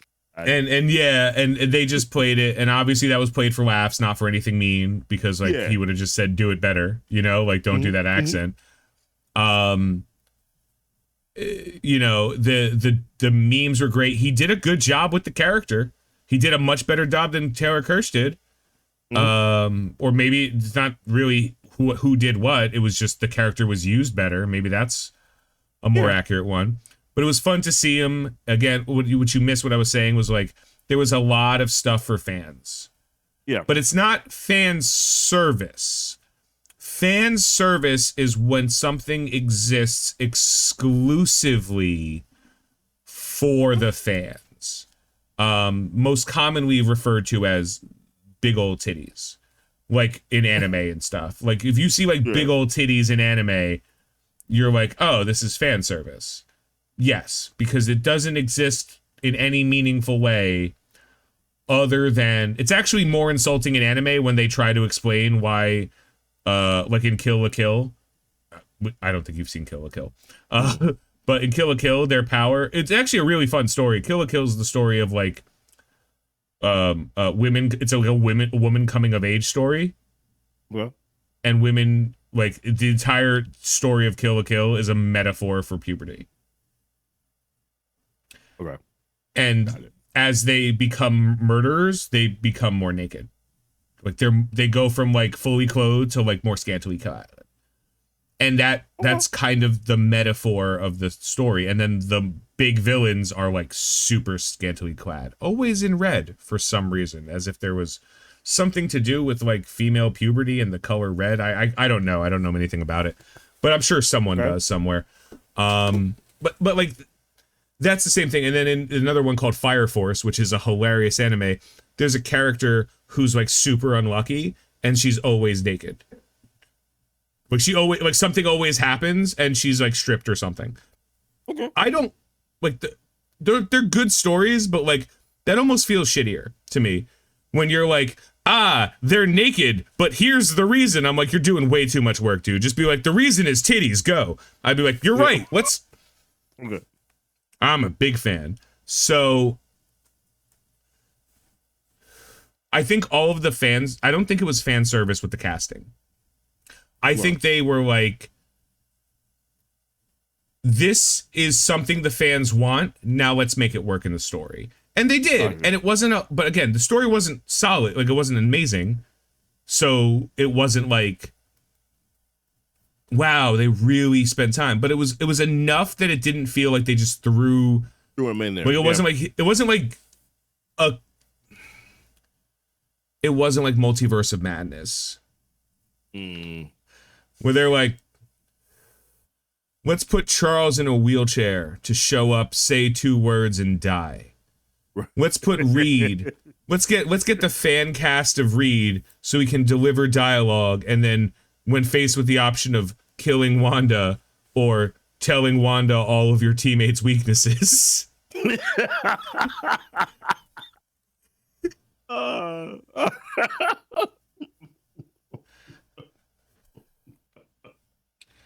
Like, the difference of the cameos is one felt like it served a purpose to the story, and the other felt like it had no business being in the story and only was in the story because they wanted those cameos. They wanted what's her Teyonah Parrish's mom's character to be Captain Marvel. They wanted Peggy Carter. They wanted Black Bolt to show, Anson Mount to show back up as Black Bolt, right? Like, that's what they wanted, and it was like, sure, we'll just do that. So we got, what's his name? We got Channing Tatum playing Gambit. It was great. And then we got hold on, I'm gonna put this picture up real quick because it's what you sent me. We got Daphne Keane as X-23. I don't know how to feel about this. She's 19 years. She's very attractive. My God.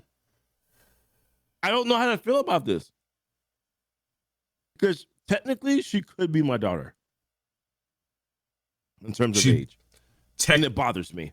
See, the difference is she could be your daughter in terms of age. She could be my daughter in terms of age and proclivity of sleeping with Spanish women. So, like, there's a double. Daphne Keane did a great job. Oh, she was amazing. As X-23. Yeah. The glasses was classic. I have never. Oh my gosh. I find people who find like Millie Bobby Brown attractive disgusting. Right? Like, I'm like, gross. Like, fucking gross. I don't care. It's gross because when you first saw Millie Bobby Brown, she was a fucking child. Like, when we first saw Daphne Keane, she was a like what, 8-10-year-old in Logan. It was how long ago was Logan? 10 years ago? Logan movie. 2014? 2016? 2017. We first saw her, she was a kid. No, I was like, oh, she did a good job. You know, I hate child actors. So I was just like, oh, yeah, she actually did a good job. Good for her. Yeah. Then I saw her not in this movie. She was fine in this movie. Then I saw this picture of her and I was like, I'm not allowed to look at this picture. Like she doesn't look, I don't like it. Like, because I'm like, I want to say like she's very beautiful. But I still has that ick around it that I'm like, it does. Yeah. Great job in the movie. I follow her on Twitter and she's been posting some things and I'm like, I'm about to block her. Nope. I'm about to block her. Not because I don't like the photos that she's putting up. I'm just saying that I just feel like I shouldn't like the photos that she's putting up. I'm gonna be this controversial take here. I think that the age of consent should be a line that is drawn at the age of 24. There could be other ones, like I don't care about what under that, but like 24, it like if you're over 24, zero people under 24, like period. It doesn't matter how much older. If you're, and then like when it's multiple people under the age of 24, you can have your own fucking lines. Like I don't care because I'm so far removed from that. Like I don't care if a 16-year-old and a 17-year-old have sex. I don't care if a 17-year-old and an 18-year-old have sex. Like that doesn't matter to me. I don't care. But like 24 is the line in the fucking sand to me. Anyone, if you're both 23, 24, like you know, like whatever, no big deal. But like anyone under 24, you ain't grown. Like you still got baby fat, you still got hopes and dreams. You still have an idea of what your future is going to be like. I don't like you're not grown. So like that's the line in the sand. It's everyone over the age of 24. It doesn't matter. If it's a 25-year-old and a 64-year-old, who gives a shit? It doesn't matter. I think that's like I don't care. But like once you get to like 23, I'm like it's gross. I don't like it. Again, yeah. I'm old. I'm older, you know, like I'm closer to 40 than 30. So I can say like, wow, she's beautiful. But at the same time, I'm also like, Yep. I'm not going to follow you on Instagram. You know what I mean? Like, I'm not, Jennifer Garner, on the other hand, like, Jennifer Garner, on the other hand, she's 52. That's fair game right there. You understand me? Like, listen. I'm just saying I think it's a little weird. I'm not saying anything about anything, but I think it's a little weird the amount of people that are not near 19 that are also obsessing, because I was going to say simping, conflicted with her as of late. Yeah. My last date was 18. Jay, I'm not. Listen, man. I can't. Like, I don't say. I'm not saying nothing. I can't. I don't have. Listen, I want to first say this. I'm married. I'm married. It's going to be 10 years this year, about 19 days from now. Okay. I'm just congratulations. Thank you. We got 2 more streams before that happens, though, so we gotta get you right. Yeah, I mean, there's a possibility we may have to discuss the Saturday before, because yeah, no, whatever, dude. I'm not gonna. We'll take a day. It's fine. Yeah. I'm not like I don't care. I'm not saying it's right or wrong. I'm just, my personal line in the sand is like, I would feel a certain way if I was talking to somebody and they casually mentioned that they were like 22. Yeah. I would be like there would be follow-up questions like, oh, and like these questions aren't like real questions. They're not like what they're like insidious questions. I'm be like, oh, cool. So what do you think is a Roth IRA or a 401k? And if you cannot answer that question, I'm not saying funny. I'm saying like my thought of you no longer are a person. You are now like, and as I said, I didn't say girl. I have not mentioned gender once in this entire conversation. Mm-hmm. I've just been like, if I'm talking to you and like you're like I know you're under 24, I'm gonna be like, not saying no to what's happening now, but I definitely might be saying, like, this might become a Pitbull song. You know what I mean? Like a Pitbull song. Yeah. Like this might become like a Tonight Is All We Got. Like, you know what I mean? Like, I'm just saying. Anyway, Daphne Keene, X-23, phenomenal in the movie. Call back wearing the sunglasses. Call Juggernaut Pendejo. I fucking loved. And again, it mattered. She mattered. She wasn't a callback for nothing, right?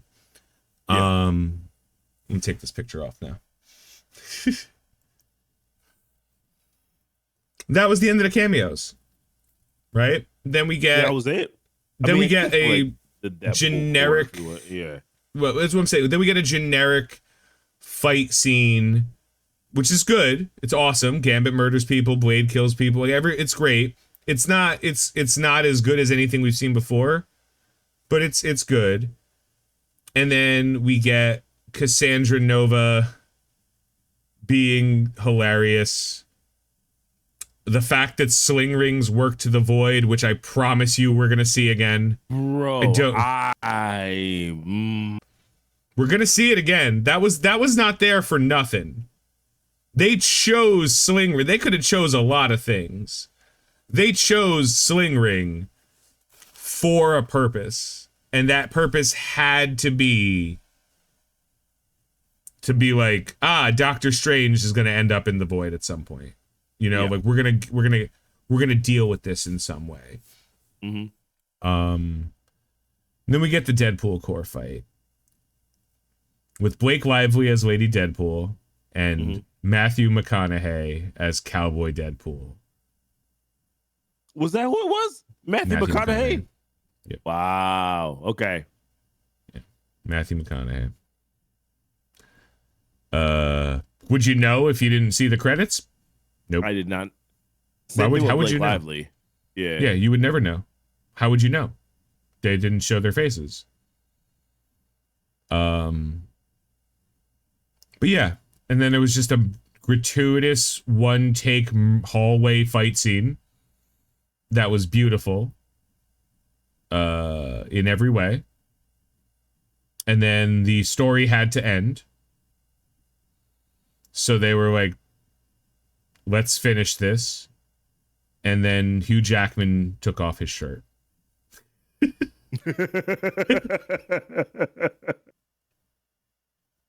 And he had to put his greasy tits away. Yeah. I mean, I was a little upset when he had to put his shirt back on. I was a little upset. Good. Story was good.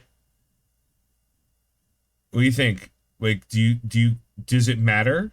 Do we care, or are we just happy that we got a movie that was enjoyable? That's really what it comes down to. I think for where I stand, I was just happy that we got a movie that was enjoyable. It was everything I dreamed of and a little bit more. I was nervous going into the movie. I was like, I don't know how, like, the expectations are so high. Can this live up to the expectations? And it did. It did. It did live up to the expectations. We did temper our expectation a little bit, though. Like, we were like, yeah, we did. Yeah, we aren't expecting this to fix everything. We're expecting it to be an enjoyable movie, and it was for us. Yeah. Like, I'm sure. I don't know.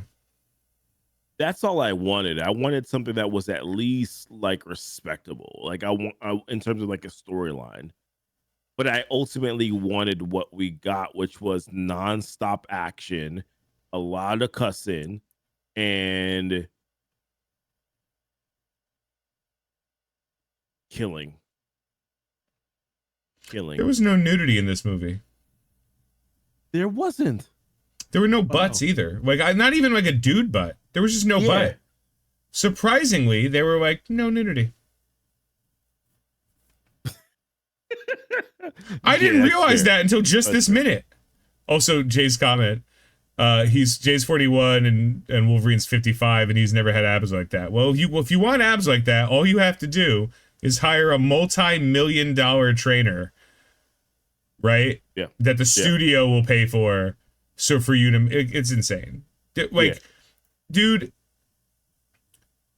I'm not trying to take it away, but the amount of effort it takes to reach, I know what it's like in my early 20s. I was early 20s. A gym. Right? I was a gym like 24 up to 25. I was a gym rat, and the amount of time I spent working on my body, it was a second job. It was a second job. Like it was. Pre-marriage, pre-kids, I was svelte, if that's the term. Like I was Adonis. I'm telling you that right now. There's a reason why we have 4 kids. Yeah. I was, and like I don't miss it. Yeah. Like I don't miss it, not because I don't. It's not that I don't miss. I truly don't miss the way I used to look, because I know firsthand what it takes to get that, what it takes to have an 8-pack, what it takes to have a tapered V. Like I know what it takes, and I don't want it. I don't ever want to do that again in my life. And I know people who are older than me who do look like that now. And like the first thought that comes to my head, and I'm not trying to disparage, but the first thought that comes to my head is divorced. You know, like I just in my head, if I see a dude that's like, you know, got some salt and pepper and is like chiseled, but like, you know, the skin's a little bit more leathery. Mm-hmm. There you go. I'm like, oh, divorced. Like, married for 20 years, split, needed to change something. This was it. Go. Like, I'm nothing against it. I'm just like, that's my thought. Because it's just the amount of free time you have to do that, unless you are a genetic fucking freak or so rich that you can pay to do the minute things. Mm-hmm. Like trainer. Like it's not even just trainer. Not even a trainer. Meal prep. A chef. I was gonna say 85 to 90% of it is in the kitchen.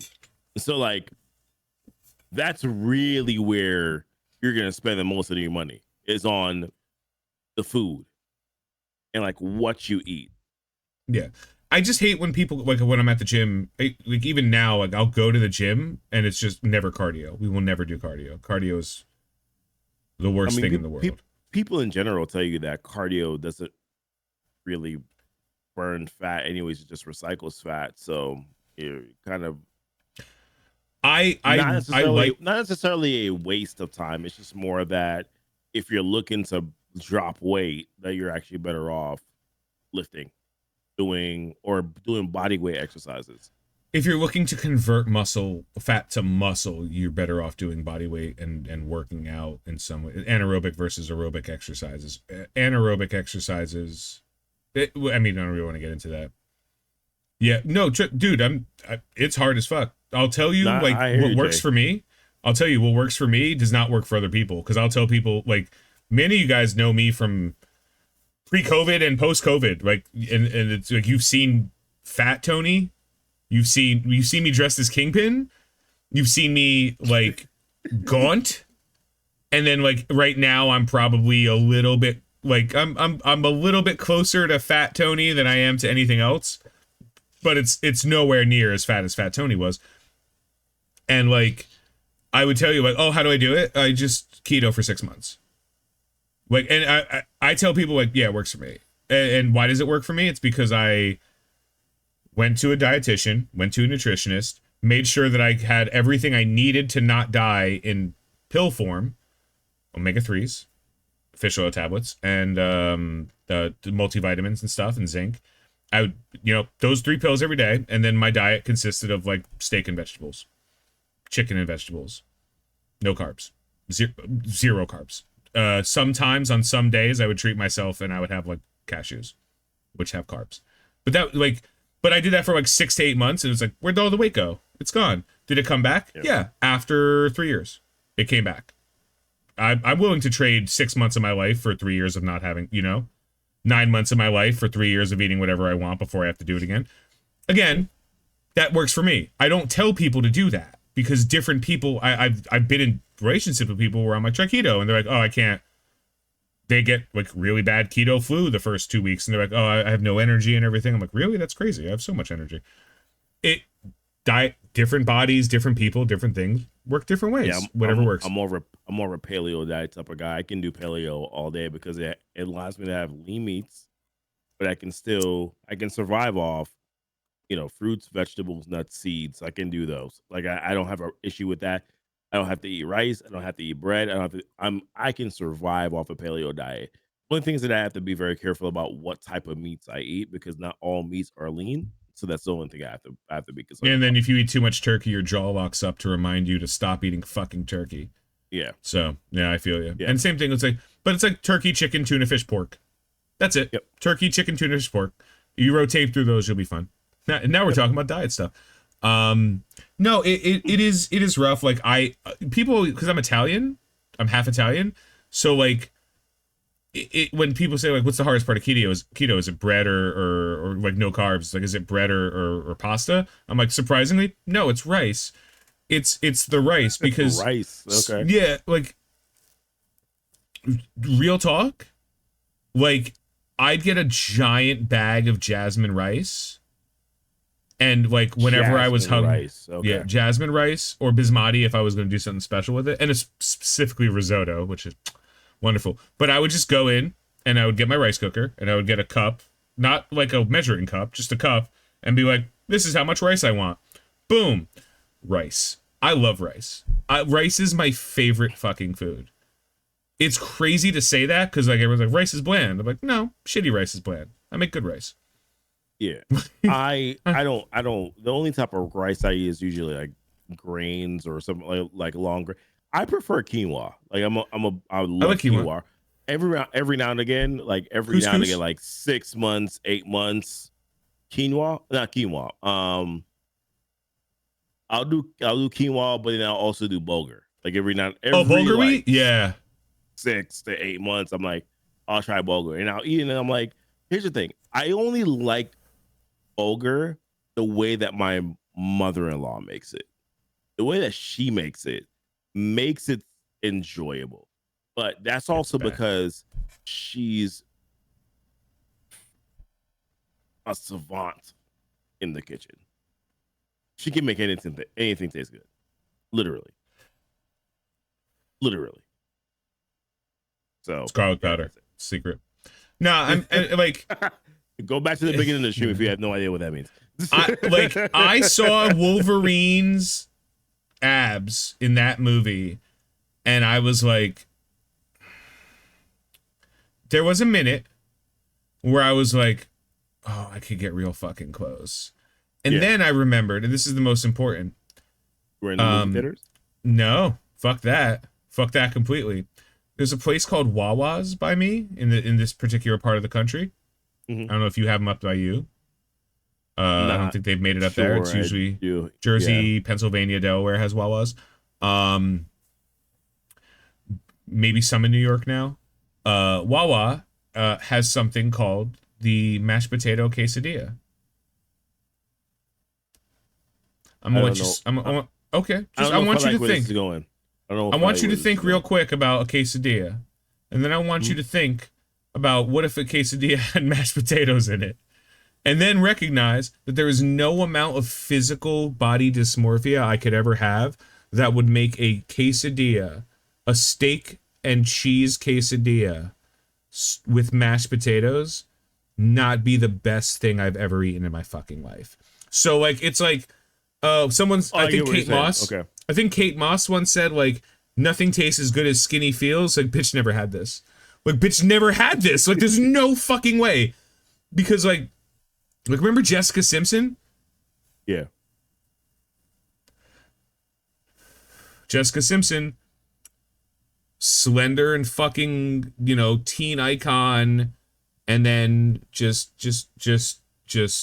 ballooned up. She had a baby, right? Like, and then that was like, ooh, okay. Yeah.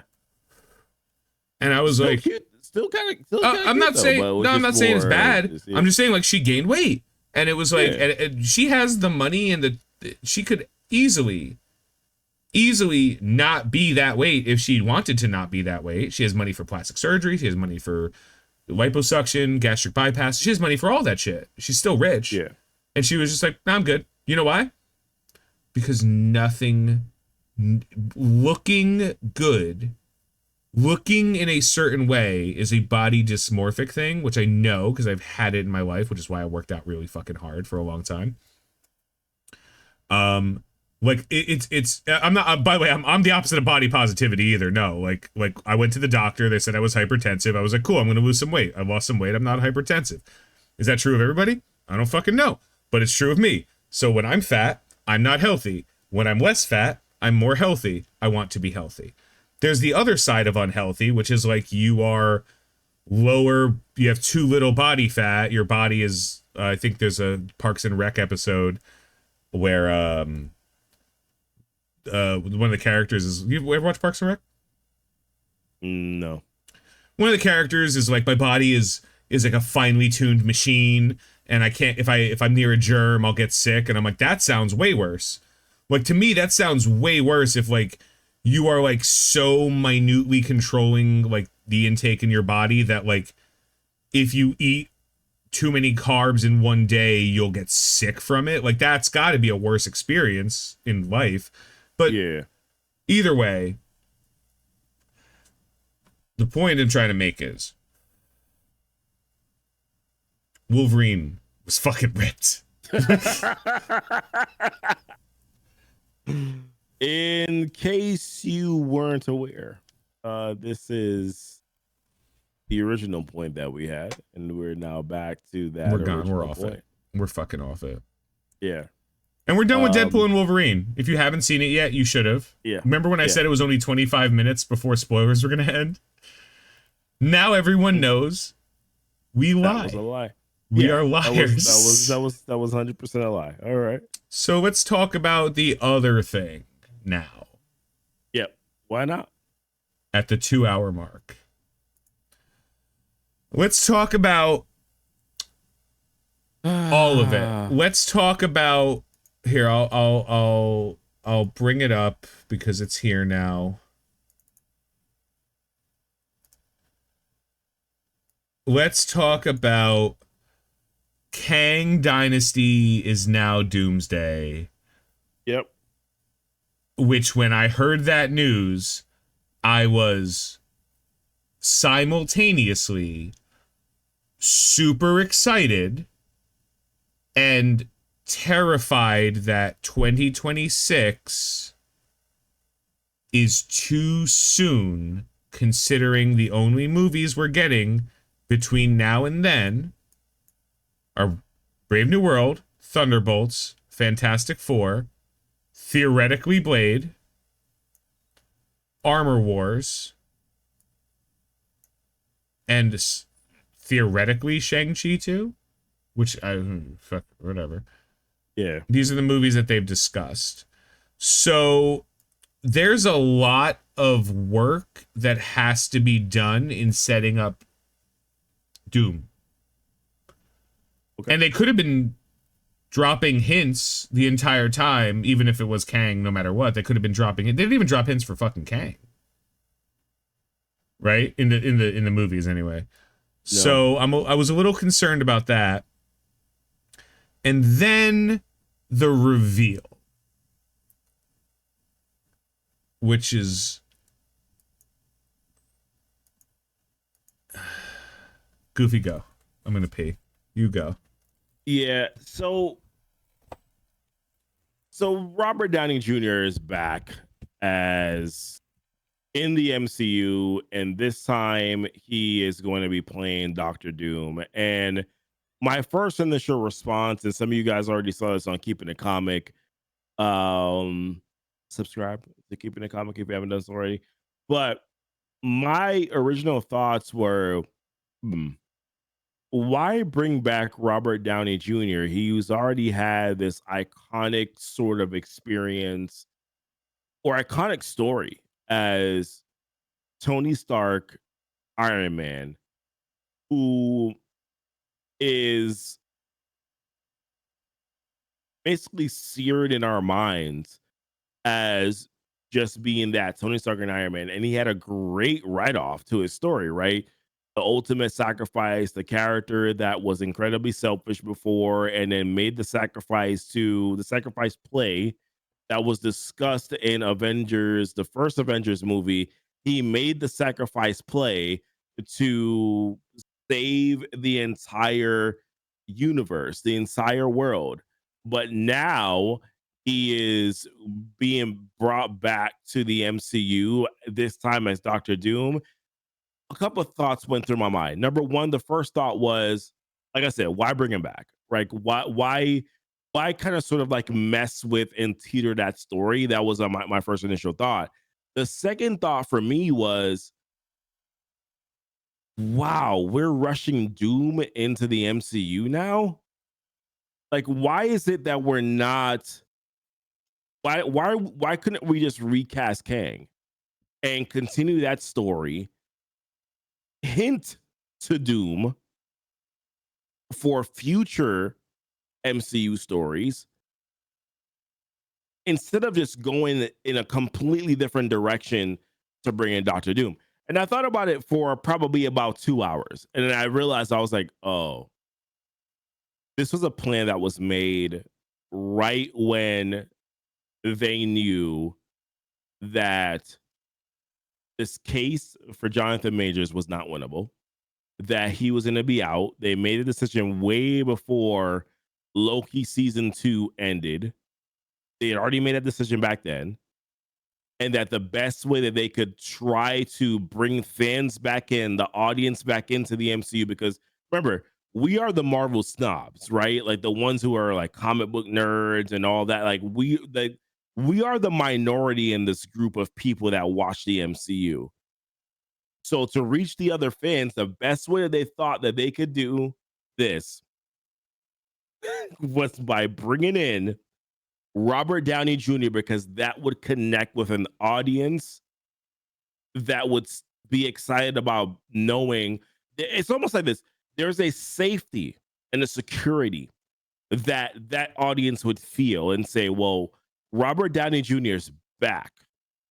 So therefore that means that this is going to be good. Oh, we're also bringing back the Russo brothers as well, which of course it was rumored that Downey would only come back if the Russo brothers were going to come back and do the Avengers movie, as we continue to see different things that Tony is bringing into the stream. But that was the information that was sent out, and then we found out how much they're paying these guys. So it wasn't cheap for them to make this transaction out of bringing back Robert Downey Jr. 40 million for 2 movies for the Russo brothers.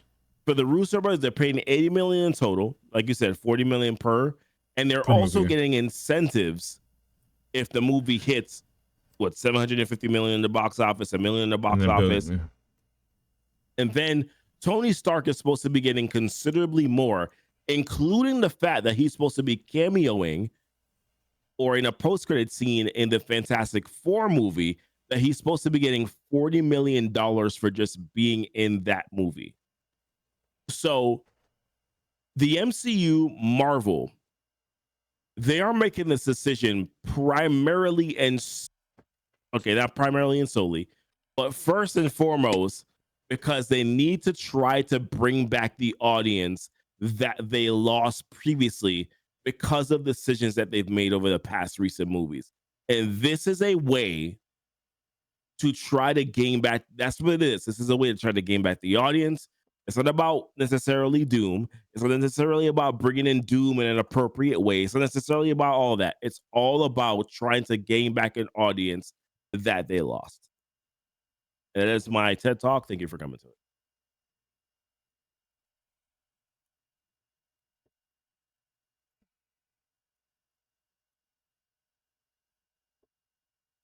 rushing Doom is just I'm not a fan of rushing Doom into the MCU.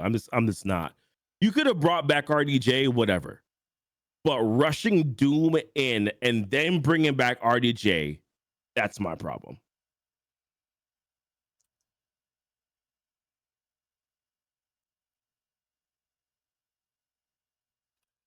I think gatekeeping is important.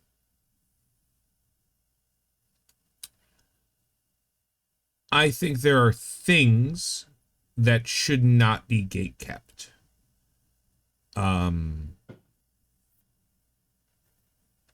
For example, I don't think housing should be gatekept. I don't think that jobs inherently should be gatekept. I don't think that services should be gatekept. I think that entertainment needs gatekeeping. I don't know what the... And I use the word gatekeeping in a form of regulatory, not in a form of, oh, you like Batman? Name his third cousin on his mother's side. Like, not that. But in my lifetime, there are things that I loved because of what they were. And I recognize, as somebody who spends a considerable amount of his own disposable income on things that I love, on t-shirts and figurines and video games and stuff, there is a degree that when it stops being what made me love it, that I, as a individual, am being disrespected. Mm-hmm. I'm not going to give any more examples. I think that kind of sells the point. I have absolutely no issue with Robert Downey Jr. being cast to play Dr. Doom.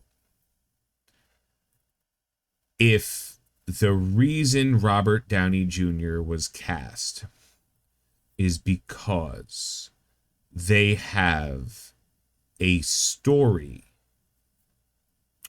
idea in which Robert Downey Jr. will play the character better than any other person, I don't believe that's why he was cast. Same. That's the first point.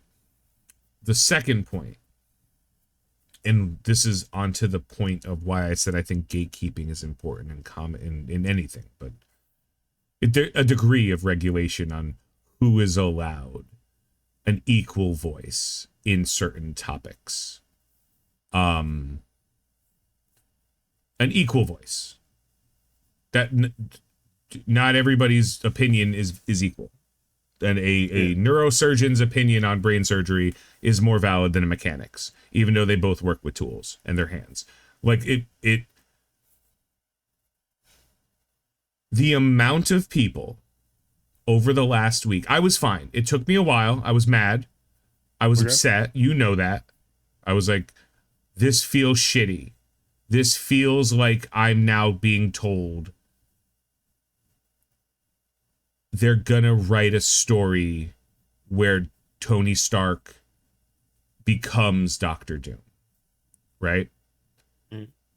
Which I didn't like, and I don't know that that's true, but it's what it feels like to me. Yeah, I could name 15 actors that I think would do a great job as Doctor Doom.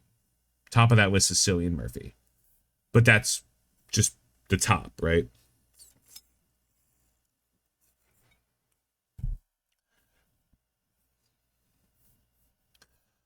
The amount of people I have seen, I have two, and I don't really do this, I don't give a shit about like commenting and stuff. I have two of the highest rated comments on a Screen Crush video and on a Cosmic Wonder video.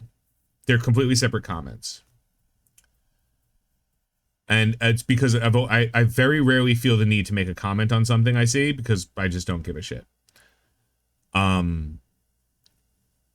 If I see one more fucking I joke a lot about violence. I do. This is no joke.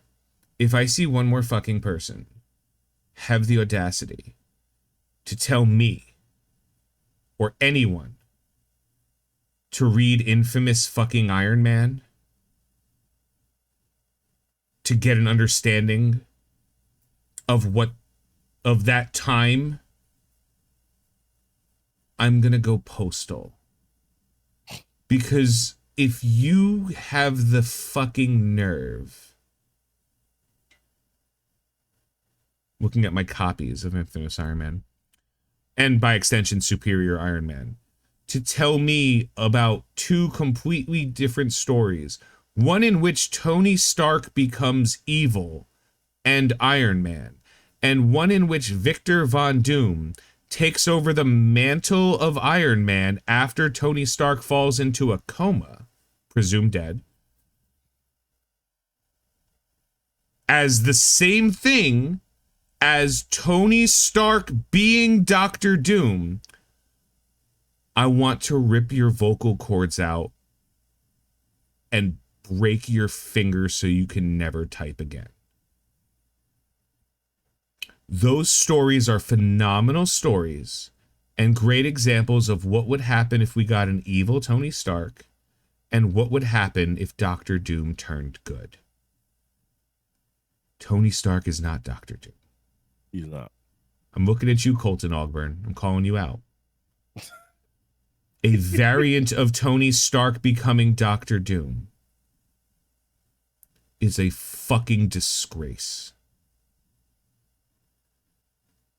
to the only character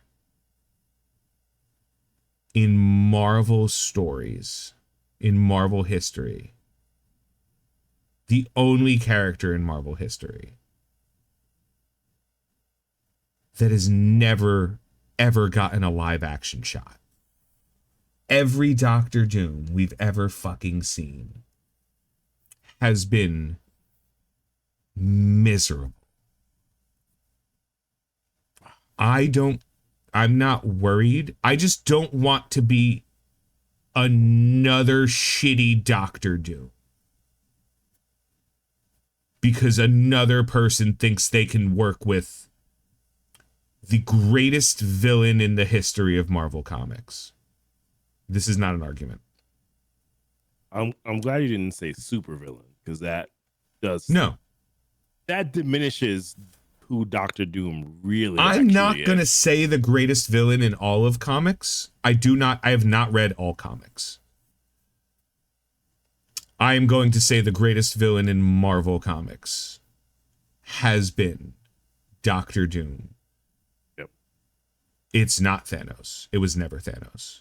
Thanos is great. Onslaught is great. Annihilus is great. Null is great. There is no bigger, badder motherfucker than Doom. Yep. Read the books of Doom. Read the 2015 Secret Wars. Read what's the most recent run with him and Kang? About 4 years ago, where he teaches Kang to not be a sociopath. Infamous Iron Man. There are it concerns me. There's a what if we're Doom and Tony switch bodies? Honestly, fine. If that's the what is that the what if storyline? Is that what we're talking about?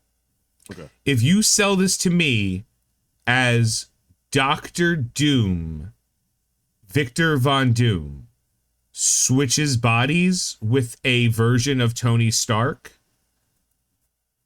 fine. Honestly, if you set this up and then Tony Stark Doom with Robert Downey Jr. Doom gets killed immediately in Doomsday by a version of Doctor Doom that just straight up goes, there can be only one Doom. Yeah, that's funny. That's good. Chef's kiss. Yeah, that's good. I have never walked out of a Marvel movie. I've only walked out of one movie in my entire life. The Village, M. Night Shyamalan. If I go to see any movie that tries to tell me that Doctor Doom is a Tony Stark variant, I will walk out of that movie. Yep. I don't care if people like it. I don't care if it's a good movie. I will still see that movie, probably for free. Fine. If you shit on my favorite fucking character, and I'm not the only one. Like, I'm not the only one. Is your gripe more so that it was your favorite character, or does that just heighten the frustration? Again, I actually have no problem with Robert Downey Jr. playing Doom. Yep. I have no problem. He's a great actor. He really is. He really is a good actor. I have no problem with him feeling like it feels desperate. Like no one's gonna say like it doesn't have an air of cynicism. Like it's less than cynicism. Like it's a little like on the nose to be like, yeah, you know, doesn't bother me. My concern went from Henry Cavill, right? Like even after the Deadpool, like my concern went from, oh shit, in 2 years we're gonna get Doctor Doom as a villain. So I don't know if they can set it up. And they're recasting Robert Downey Jr. I'm concerned that they're going to take the easy way out, tell a shitty story. And again, even then, that's just a concern. My anger is by the fair weather piece of shit garbage fans who never read a goddamn comic in their life that Google searched Doctor Doom Iron Man and have the nerve the infamous comic, to tell me that like, oh no, they're gonna adapt this storyline. I'm like, they cannot. Oh, it's Infamous Iron Man. It isn't. I want to ask, who's the bad guy in Infamous Iron Man? Maker Reed Richards? Complete. What was he doing? Yeah. Fucking Doom's mom. You have no idea what you're fucking talking about. Don't quote the old text to me, which I was there when they were written. Like, don't. You can like it. You can be excited for it. I will never take that away. Jay liked the Acolyte. Dude, that's awesome. I truly am happy. And don't take what I'm about to say wrong, Jay. I envy you. I envy the days when I could watch something and appreciate it for what it was, not what it could be. Galactus. Here's the thing, Jay. From everything we've seen about Galactus so far, I am no longer afraid of that. They got a good actor to play him, right? They showed that little clip of the animatic of Galactus looking in through the window. They're not going to fuck up Galactus. I know they're not going to fuck up Galactus. They're going to change his story a little bit to make it sense. Again, you can change Doom's story. You can make it tweak. If you make him like a Tony Stark who was adopted, I'm going to fucking flip out. Like, why would you do that?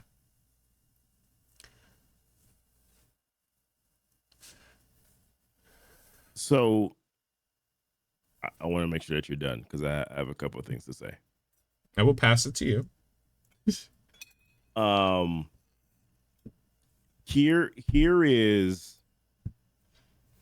what I'm frustrated with as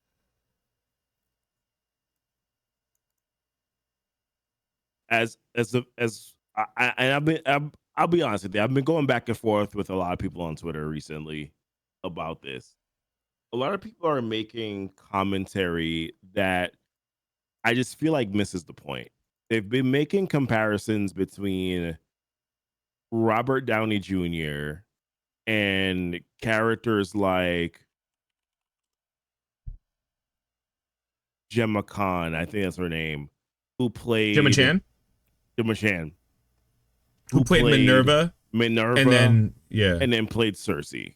Yeah, bit character into main character. And then Chris Evans, they brought that up, like how he played Johnny Storm and Cap, and I'm like, he was in Fox, and then played an MCU character, and these are the comparisons. Killmonger and Johnny Storm, like Killmonger and Johnny. Like I've been seeing commentary on that the entire week. Let me make this very clear. I'm gonna get right deep into the mic. It is not the same thing as a character as Tony Stark or Robert Downey Jr. Once again, I call him Tony Stark. Robert Downey Jr.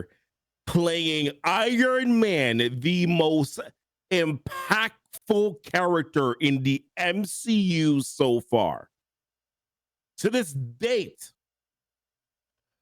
in the MCU, because people also made the comparison between, well, you know, we got Logan, we got Hugh Jackman, who played Wolverine and then came back and played Wolverine again. First time in the MCU, he also played the exact same character that he played in the Fox universe. It is not the same thing, guys. Robert Downey Jr. played Iron Man, the one who started the MCU and basically carried the MCU on his back throughout the entirety of the MCU, and then gave us. We've complained often about how they don't write off characters and give them the proper finales that they're supposed to get.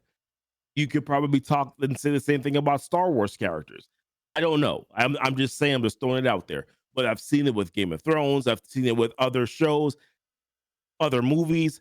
People are usually frustrated with the fact that the main character, the biggest character throughout that series, typically doesn't get the right sort of send off as they should have. Guess what? Iron Man did. And then to bring back that same actor to then play a big iconic character, it feels cheap. It feels a little sleazy. And it feels like you kind of think we're stupid. The problem is, they're not wrong. I'm running through a comment section, and I can only see part of that, so forgive me. I'm just running through it.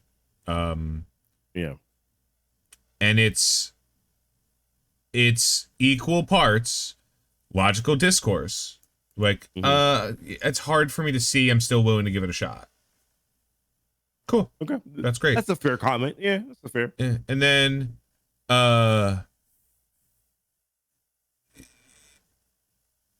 where is it?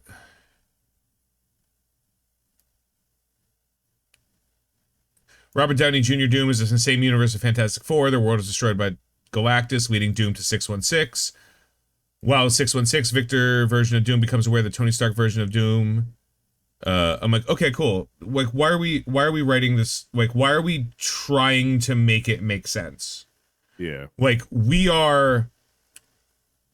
Colton is describing Superior Iron Man, not Victor Von Doom. Like, Victor Von Doom, who is what Tony Stark was cast to play as, according to the Russo brothers. There's only one man that could play Victor Von Doom, is what they said. Mm-hmm. And I don't disagree with that. I do think he's a phenomenal cast for Victor Von Doom. But Colton is totally right. Like, Colton had the take of like, no, this is great, and Colton was really big on the Tony Stark variant. Like, that is the most zero IQ take I've ever fucking heard. RDJ as Doom is the best what if twist. Like, they're like, I get that the announcement would bring conversation and no such thing as bad publicity, right? Like, people are talking, but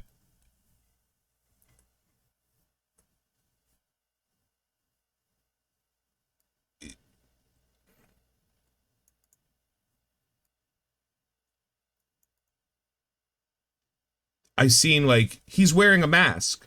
Yeah. They're gonna cast Robert Downey Jr. to play Doctor Doom, and he's gonna be in a mask the whole time. That's what. Yeah, if they powered, you know what? If they had the balls to do that, I'd see the movie 3 times, regardless of whether I liked it. If they had the balls to put Robert Downey Jr. in a Doom mask and never show his fucking face, they don't have the testicles to do that. Why does he wear a mask in the first place, right? Why does Doom wear a mask in the first place?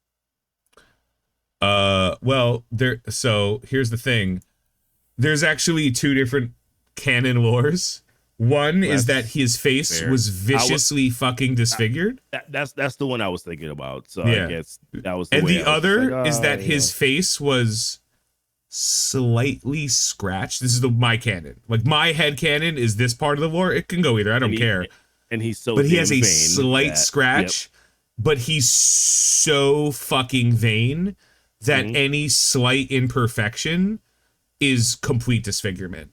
And he wears a mask to hide it. And even eventually his face is completely healed. He still wears the fucking mask because he's Doctor fucking Doom. When a fan casts Doctor Doom's voice as Idris Elba, you should never see Doom's face. Yeah, I agree. You should never see Doom's face. The best thing I can hope for is a young Doom. Yeah. That's fine. You should never see Doom's face. I agree with Doom's mask is fucking iconic. Yeah. Iron Man's mask is not nearly. Iron Man has like 46 masks. Doom's mask is Doom's mask. It is iconic. Like, it's like the Joker's face paint. You know, like the Joker's face paint. Good point. If you see the Joker without face paint, you're like, oh, it's a guy. Weird. So I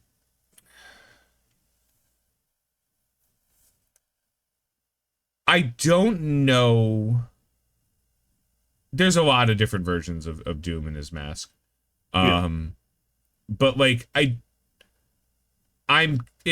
doesn't make me excited. That's the problem. It makes me concerned. It's not that I have more questions than I have answers. That's usually a good thing. I'm usually like, oh, I wonder how they're going to do this. I am now like, they're going to fuck this up. Yeah, easily. Because this was never the plan. This is an audible. And sometimes audibles work real well. Sometimes in football, an audible is the difference between a sack and a touchdown, or even a gain, you know? Mm-hmm. And sometimes it's the worst thing that happened. Tony Romo audibling the field goal kick to a run that cost the Cowboys. Yeah, that was an audible. Cost them their fucking their playoff. Their playoff game. That was an audible. Also, some would probably say that he shouldn't have been back there holding the kick in the first place. But yeah, well,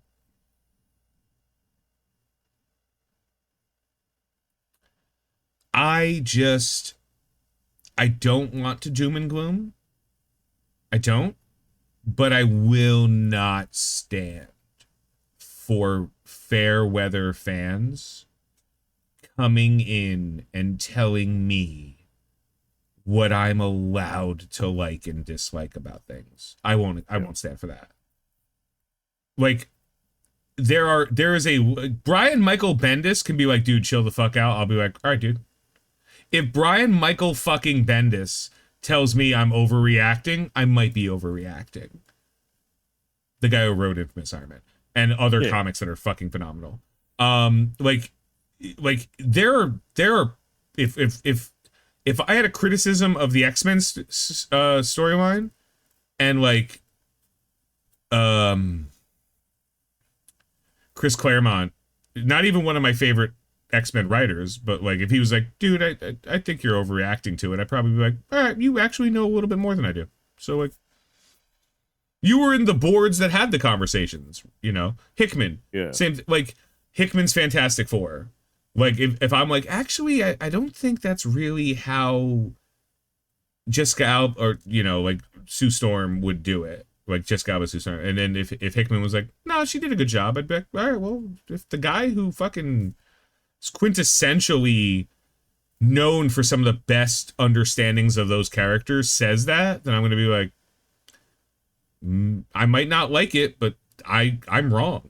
And I want to be wrong on this. You have no idea how much I want this to be great.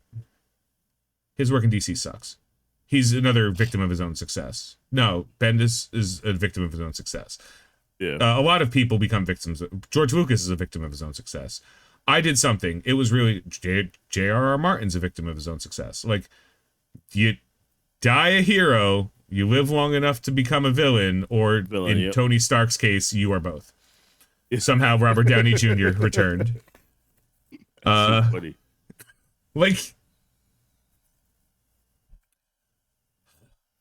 and it sucks because there was some good Fantastic Four stuff we got.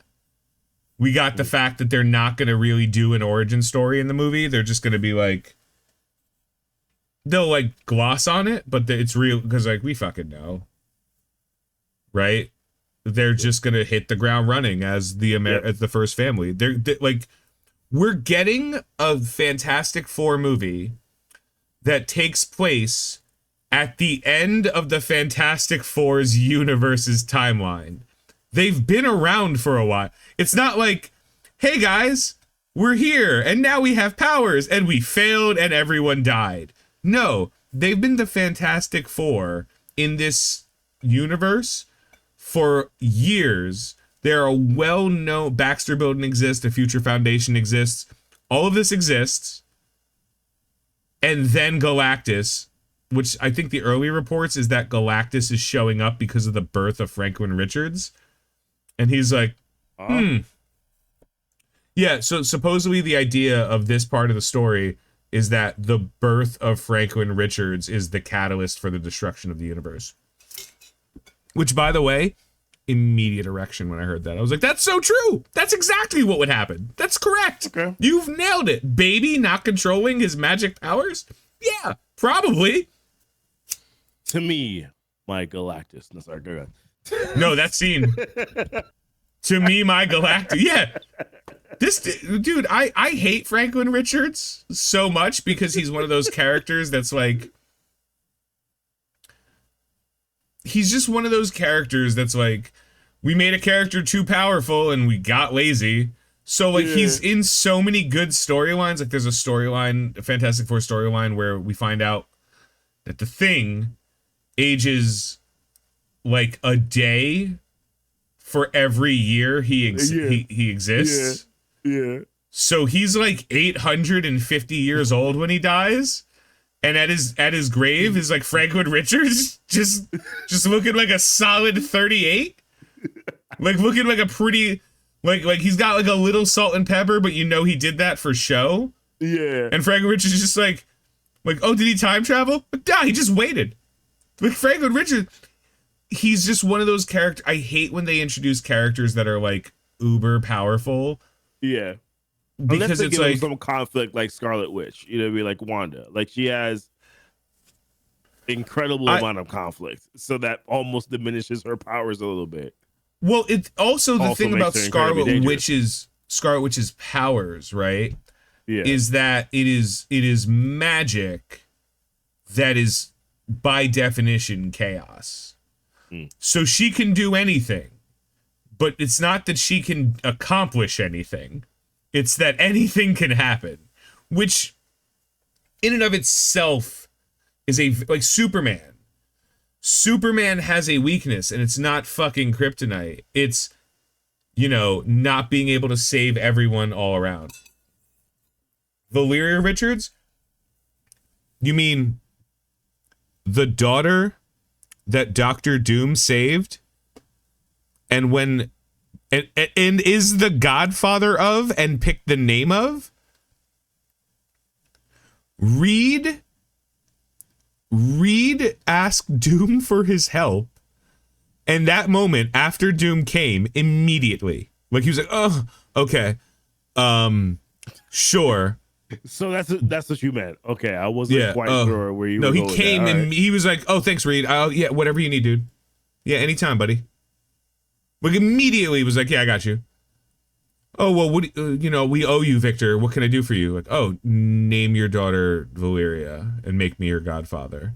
And then like even Sue was like, yeah, all right, sure, that seems fine. And Valeria is the only reasonable character. Of all the Fantastic Four characters, Sue and Valeria are the only two I like.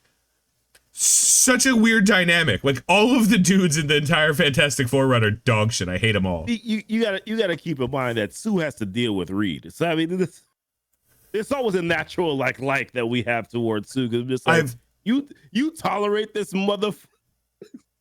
I've always liked it. I've always liked the dynamic of Reed being the brains, Sue being the heart, Johnny being the passion. Yep.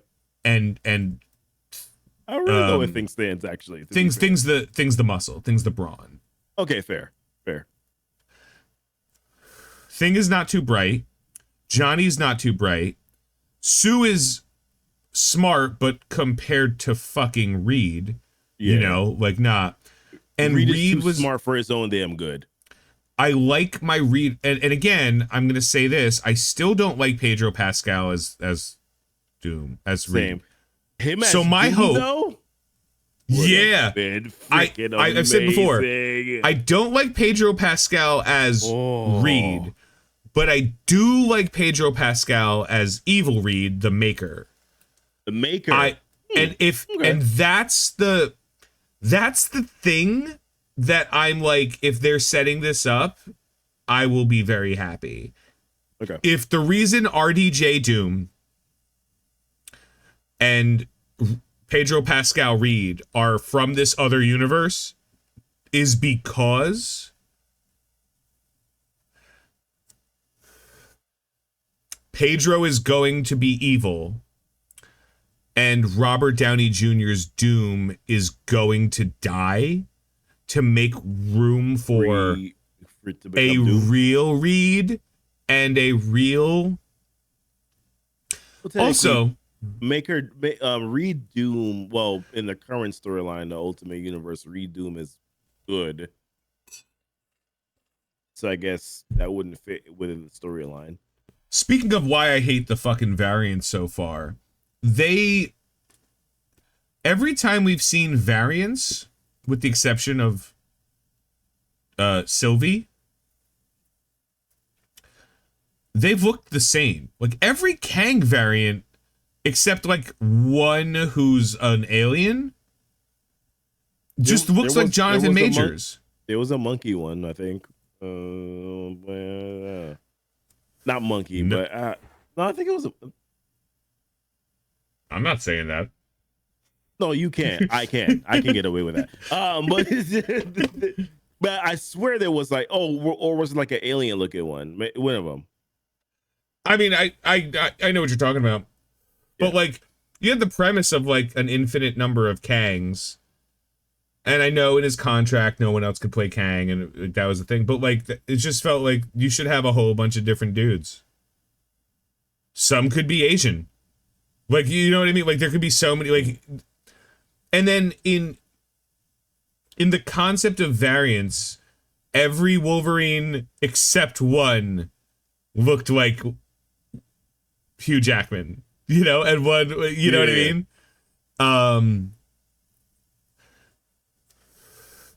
Gambit has only been played by, like it's only recently have they been playing with the idea of like variants can look like different people, like Doctor Strange. And then in Doctor Strange, they're like, hey, look, it's a variant of a character, but it's a different character became that one. Like Peggy became Captain Carter instead of Captain America. Like, oh, that's just a different, it's not a different person, it's the same person, different origin.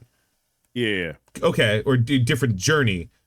And then they're like, oh, this is Reed Richards, Mr. Fantastic. Not like a different person becoming Reed Richards. This is like, what the fuck's the actor name? Jim from The Office. Yeah, John Krasinski. Like John Krasinski as Reed. Okay, but this one is Pedro Pascal. I'm like, why are they different? Like, it has to, like, it just feels like it's such a, for some period of time, they all look the same always and forever. And for some periods of time, the only ones we've seen are 3 different people. I think what's always been interesting about comic variants, right, is that sometimes the characters are just different characters, right? Like they might be the same character, they might be the same person, but look different, but they play completely different roles, right? Like for instance, Matt Murdock being the Kingpin, or like, it's just always been. I mean, shoot, I mean, think about it from this perspective. Gwen Castle becoming Ghost Rider.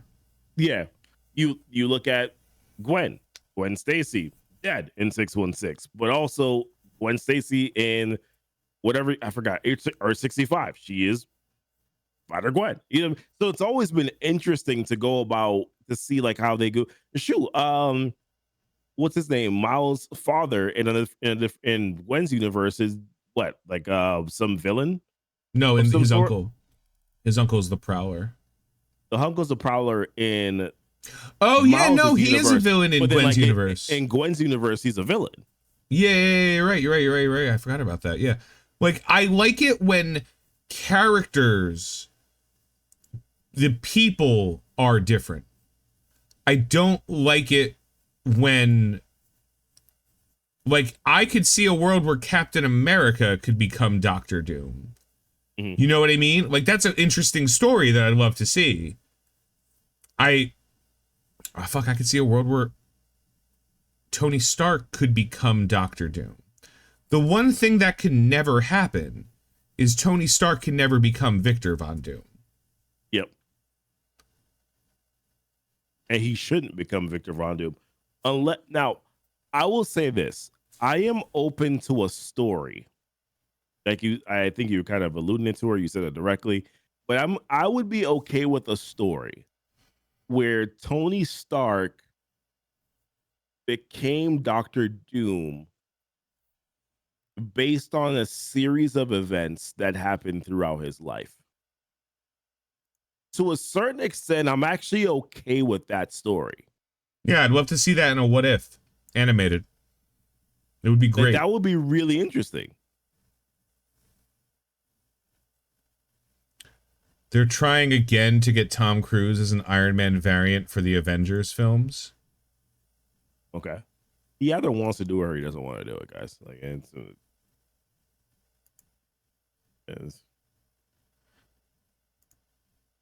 I mean, I could give a shit.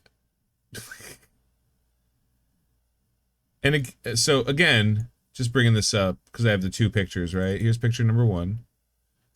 This is what this year is, right? We had Echo, we had Madam Web, which technically doesn't count, but like, fuck it. Then we had X-Men 97, thumbs up all around. Deadpool and Wolverine, thumbs up all around. Agatha All Along, who cares? If it's great, great. If it's not great, who cares? Like, it doesn't matter. That's fair. It doesn't have to be good, and that's kind of its own thing. I hope I love it. Then we have Venom: The Last Dance. It'll be what it is, right? Yeah, man. Then we have the Friendly Neighborhood Spider-Man animated show, which is like, fuck it. It's not our Peter. The Witch's Road, which is the Halloween special that's supposed to tie into Agatha All Along. Craven the Hunter, Jesus fucking Christ. And The Eyes of Wakanda, which is still unsure if it's canceled, not canceled, ready, not ready. We don't know, but that's what this year is slated as of right now. We don't have the dates on Eyes of Wakanda. It could be this year, could be early next year. Actually happening, but yeah. The only ones that we know are happening for sure, right, are Agatha and Venom. Is Spider-Man we know still... Kraven. Well, Kraven. Spider-Man, and we know Spider-Man is still coming out this year. Yeah. No, it's coming out. Okay. It's coming out like around October, November. Okay. But so this year was a terrible year, not for Marvel Studios, but for Marvel as an IP, because these are the two things that are good, and so many other things that these casual fans, not, you know, this is not denigrating them. Like, casual fans are gonna go see Venom, like, oh, it's a Marvel movie, and then be like, well, how does this movie make any sense? And it's like, oh, well, guess what? You've sullied the fucking well, right? Yeah. I'm not really, even if, and then it gets worse if I ignore the TV shows. Like, if I look at just the casual fans, we had Madam Web, Deadpool, so like the worst movie, a great movie, at least a fun movie. Venom: The Last Dance, what, coin flip as to whether it sucks or is it's not great. It'll never be great. But whether it sucks or doesn't suck is a coin flip. And then the Kraven movie, we all know it sucks. Like, we don't have to, we know. I mean, bro, listen, I'm gonna like that actually might be a movie. Those two movies I'm actually gonna go watch in the theaters because I just kind of want to see them in the theaters, but I don't expect them to be good. I'm gonna be very clear about that. And then hold on, let me open the other one. This is everything else. So 2025, we have Brave New World. So far looks good. And we got confirmation that what's his name isn't playing GW Bridge. He is in fact playing the leader of the Serpent Society. Serpent Society, and yeah. When I saw that and people were like, whoever leaked was wrong, I was like, that's not better. Like, the Serpent, like, the leader of the Serpent Society versus a guy with a dumb name doesn't matter. Like, it's not like it was a secret that he was actually playing. I'm running Baron von Strucker. You know, like yeah.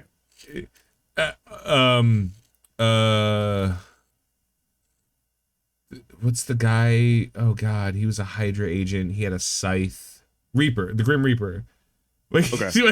He's not playing like a comic relevant character. He went from playing like obscure garbage Captain America villain and like X-Force or Cable member, I don't remember, into like obscure garbage Captain America villain. Like, okay, he'll be fine. He's Giancarlo Esposito, but like that doesn't matter. And Daredevil, that's the only reason why we're still like, yeah, whatever, it's fine. Daredevil Born Again, which I'm counting as a movie because fuck yeah, Daredevil. 9 episodes of Daredevil is the best. Then Thunderbolts asterisk, and Feige specifically said he's not going to tell anybody what the asterisk means until after the movie debuts. Okay. Which leads me to believe that the asterisk is either explained in the movie or something relevant. We have not seen anything about Thunderbolts yet. We're probably not going to see anything about Thunderbolts for another couple months. They'll just like throw a teaser or something. And then we'll get like our first full trailer probably after Captain America Brave New World runs out. I don't know what to think of that. It'll be fine. Then we have Fantastic. May 2nd is Thunderbolts. And then 2 months later is the Fantastic Four movie. Mm-hmm. So remember when they were like, we're only going to do like 2 movies a year? 2 or 3 movies a year, yeah. And now we're at currently next year, but then also 5 movies. And no, we have Captain America: Brave New World definitely coming out. We have Thunderbolts. Blade is not hitting next year. First of all, it has a date. November 7th is the date that it was. Yeah, it was. Yeah, Blade's not coming out next year. Oh, that's not happening. I believe you. I'm just saying. Captain America, Thunderbolts, Fantastic Four. Then we have 2 more shows that are like, who gives a shit? Nobody cares about Ironheart show. Marvel Zombies, nobody cares. Like, it doesn't matter. Yep. So, like, I mean this lovingly. If they're good, great. If they're not good, it doesn't matter. We'll shit on them and then we'll move on. Blade, starring Wesley Snipes, somehow. And then there's the Armor Wars movie, right? TBD. So no date on this. Spider-Man 4, TBD. No date on this. Shang-Chi 2, TBD. No date on this. Spider-Man Beyond the Spider-Verse, TBD. But the next day we have is May 2026, Avengers Doomsday. So Armor Wars and Shang-Chi 2 and Spider-Man 4 seem to be taking place somewhere in between July of 2025 and May of 2026, according to this. This is based on the information that Marvel has taken. And then for some fucking reason we have a Doctor Strange 3, please save us. Thor 5, please save us. Avengers Secret Wars in May 27, and then the first mutant film after.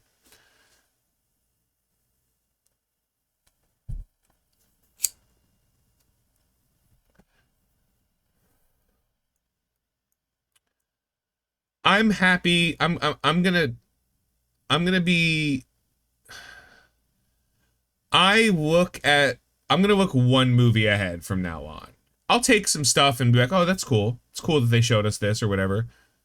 But next year, February, 3 months later, Thunderbolts, 2 months later, Fantastic Four, and then they're just not going to release a movie at the last quarter of the year. I don't think that's how that's going to fucking work. Yeah. I no, there's no way. Maybe it's not Blade. Maybe it's Armor Wars. Maybe it's not Armor Wars. Maybe it's Spider-Man 4. We don't know. But, like, they're not going to do nothing at that time.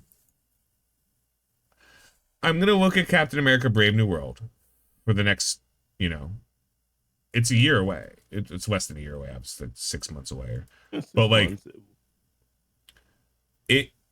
it's far enough away, right, where there's a lot of ground and zero of it is being utilized to set up for Doomsday. These are my fears. Yeah. Because if you're doing the same thing this year, y'all better be fucking.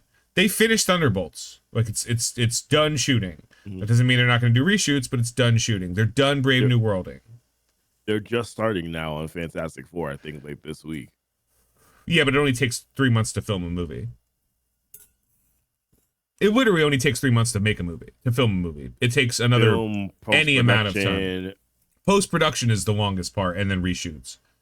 But, like, it doesn't take long to film. And the reason it doesn't take long to film a movie anymore is because actors are fucking busy. Like, Evan Moss, whatever. Yeah, Baccarat. He has a show going on now, right? He's on The Bear, and he's got shit to do, man. Like, no one's gonna, like, if you're a real actor, Pedro Pascal, he's filming fucking Mandalorian shit. Yeah. Right? Is it Jessica Kirby? Vanessa Kirby. Vanessa Kirby. She's got, I don't know, she's doing something. She's hot. There's no way a hot chick isn't doing something.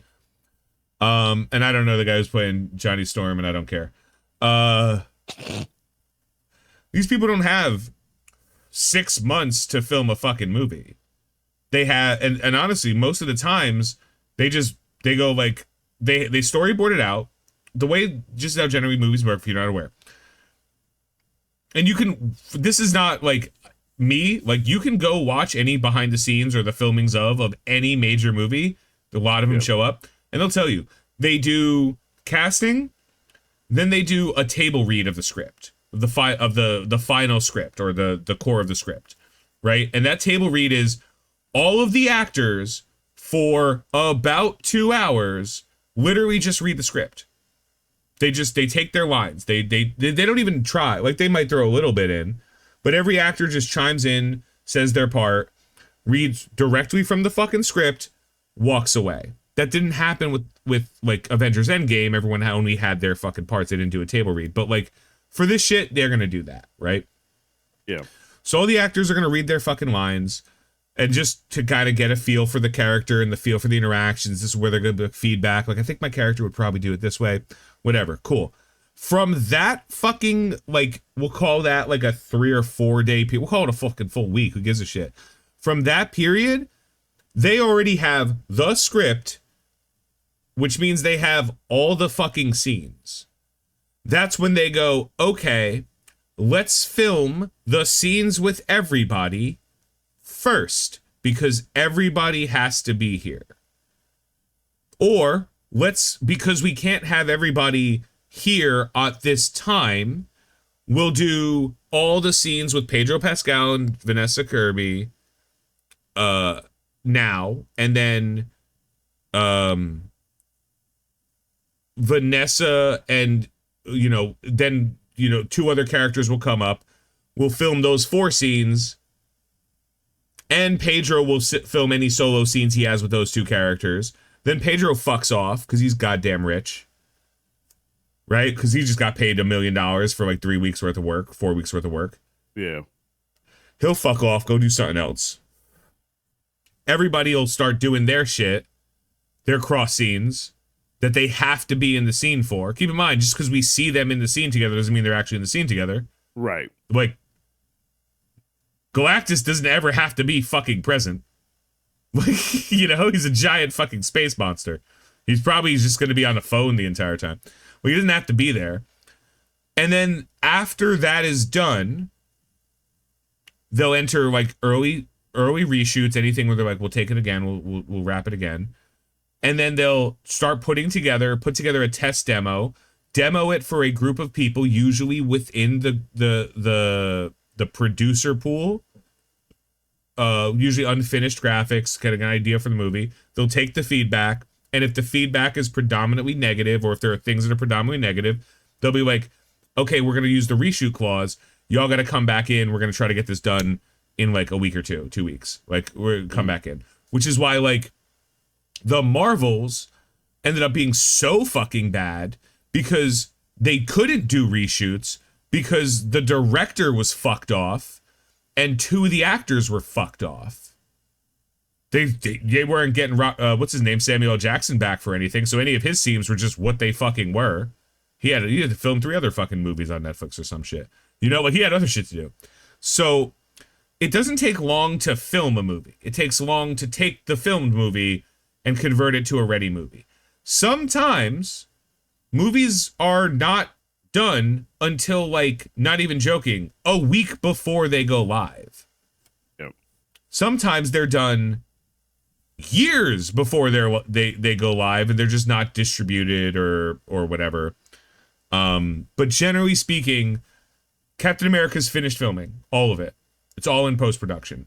Thunderbolts has finished filming. It's doing post-production and potential reshoots. Fantastic Four just started. They'll be done with Fantastic Four by the end of the year. By the time July 25th rolls out, reshoots will hit around the same time Thunderbolts is in theaters, if then. Probably not. And again, Blade, it doesn't even matter. Like, Blade doesn't even have to fucking start until Captain America comes out. Because February and November is forever in movie shooting time. The problem is they had shit writers. They didn't give any. They went path of least resistance on CGI. So they're like, studios, who will do this for like $250,000, and the studio's like, we'll do this for $250,000, and then they can't do it for $250,000 because it's insane. Marvel's like, we're gonna make 500 changes. They're like, yeah, but that's not what we agreed to. They're like, well, fuck you then. Give us our money back. They're like, that's not what we agreed to. We're Disney. Go fuck yourself.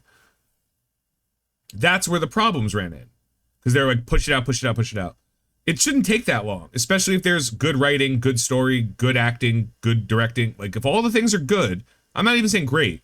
If all the things are good, it'll be fine. But who's to say? These are my fears. They're genuine fears. It's just 2 a.m. and I think I'm done. So no, we're done. Yeah. No, we're done. I'm just saying, like, I'm not mad. I just don't believe. You're concerned. Yeah, you're concerned. I get it. Not saying I'm not watching it, but there are pieces of information that can come out that are the difference between me buying tickets and me watching a pirated copy. Yeah. How fast did Deadpool show up? Oh, that sucker was next day. Like, you can't stop it. And the difference is, I pay. If I'm buying a movie ticket, it's because I support what you're doing. If I'm not buying a movie ticket, I'm not supporting what you're doing. This is how capitalism works. I like what you're doing. Here's money. Do it again. So, Goofy, final thoughts on whatever you want, including but not limited to paleo. Yeah. Listen, my final thoughts are this. Deadpool and Wolverine were great. I can't wait to watch that movie over and over again. I've already watched it 3 times. I'll watch it more. I am concerned about what's going on with Doom and Avengers Doomsday. I feel like it's going to be incredibly rushed. And because of that concern, I am not even optimistic. I'm just hoping that it's not bad, especially for the sake of RDJ. He getting paid. Yeah, he getting paid very well. My hope is that the MCU continues on this trajectory and they build on what Deadpool and Wolverine basically gave them, which is a fresh start. I'm hoping that Captain America does well. I'm hoping that Thunderbolt is not dog crap. And I'm hoping that Fantastic Four really kind of sets things up moving into Avengers, because that is the only movie that we have to set things up for Avengers. So needs to be more Guardians, less Eternals. That's how Fantastic Four has to go. I don't mean Guardians in terms of humor and shit. I just mean it has to be more in terms of enjoyable than in terms of congratulations on your art piece. Go fuck yourself. Yep. And that's that's it for me. Next Friday when we're live, because we're calling it here. Next Friday when we're live, D23 starts. So this week, as I said, you might see me popping up more often on this channel to just do some content about comic books or reactions or whatever. Yeah. Tune in if you can. Tell your friends and family. I don't know if it'll be on YouTube, but it might, because it costs us nothing to upload it. So who cares? And the other thing is, like, it's going to be hard to kind of talk about this live at D23. So we'll have some stuff to talk about during D23, like on our stream, like maybe some live reactions. But realistically, it's going to be the weekend that the most of it comes in. Most of D23 is Friday and Saturday. There is a little bit on Sunday. But the big panels should be Friday, from my understanding. So thanks for hanging out, guys. Appreciate y'all as always. By next week, I should have some degree of chat showing up on the stream so the people can see every funny thing Jay and TLC say. Anyway, Goofy is dying. Send him your love. We are leaving. Good night.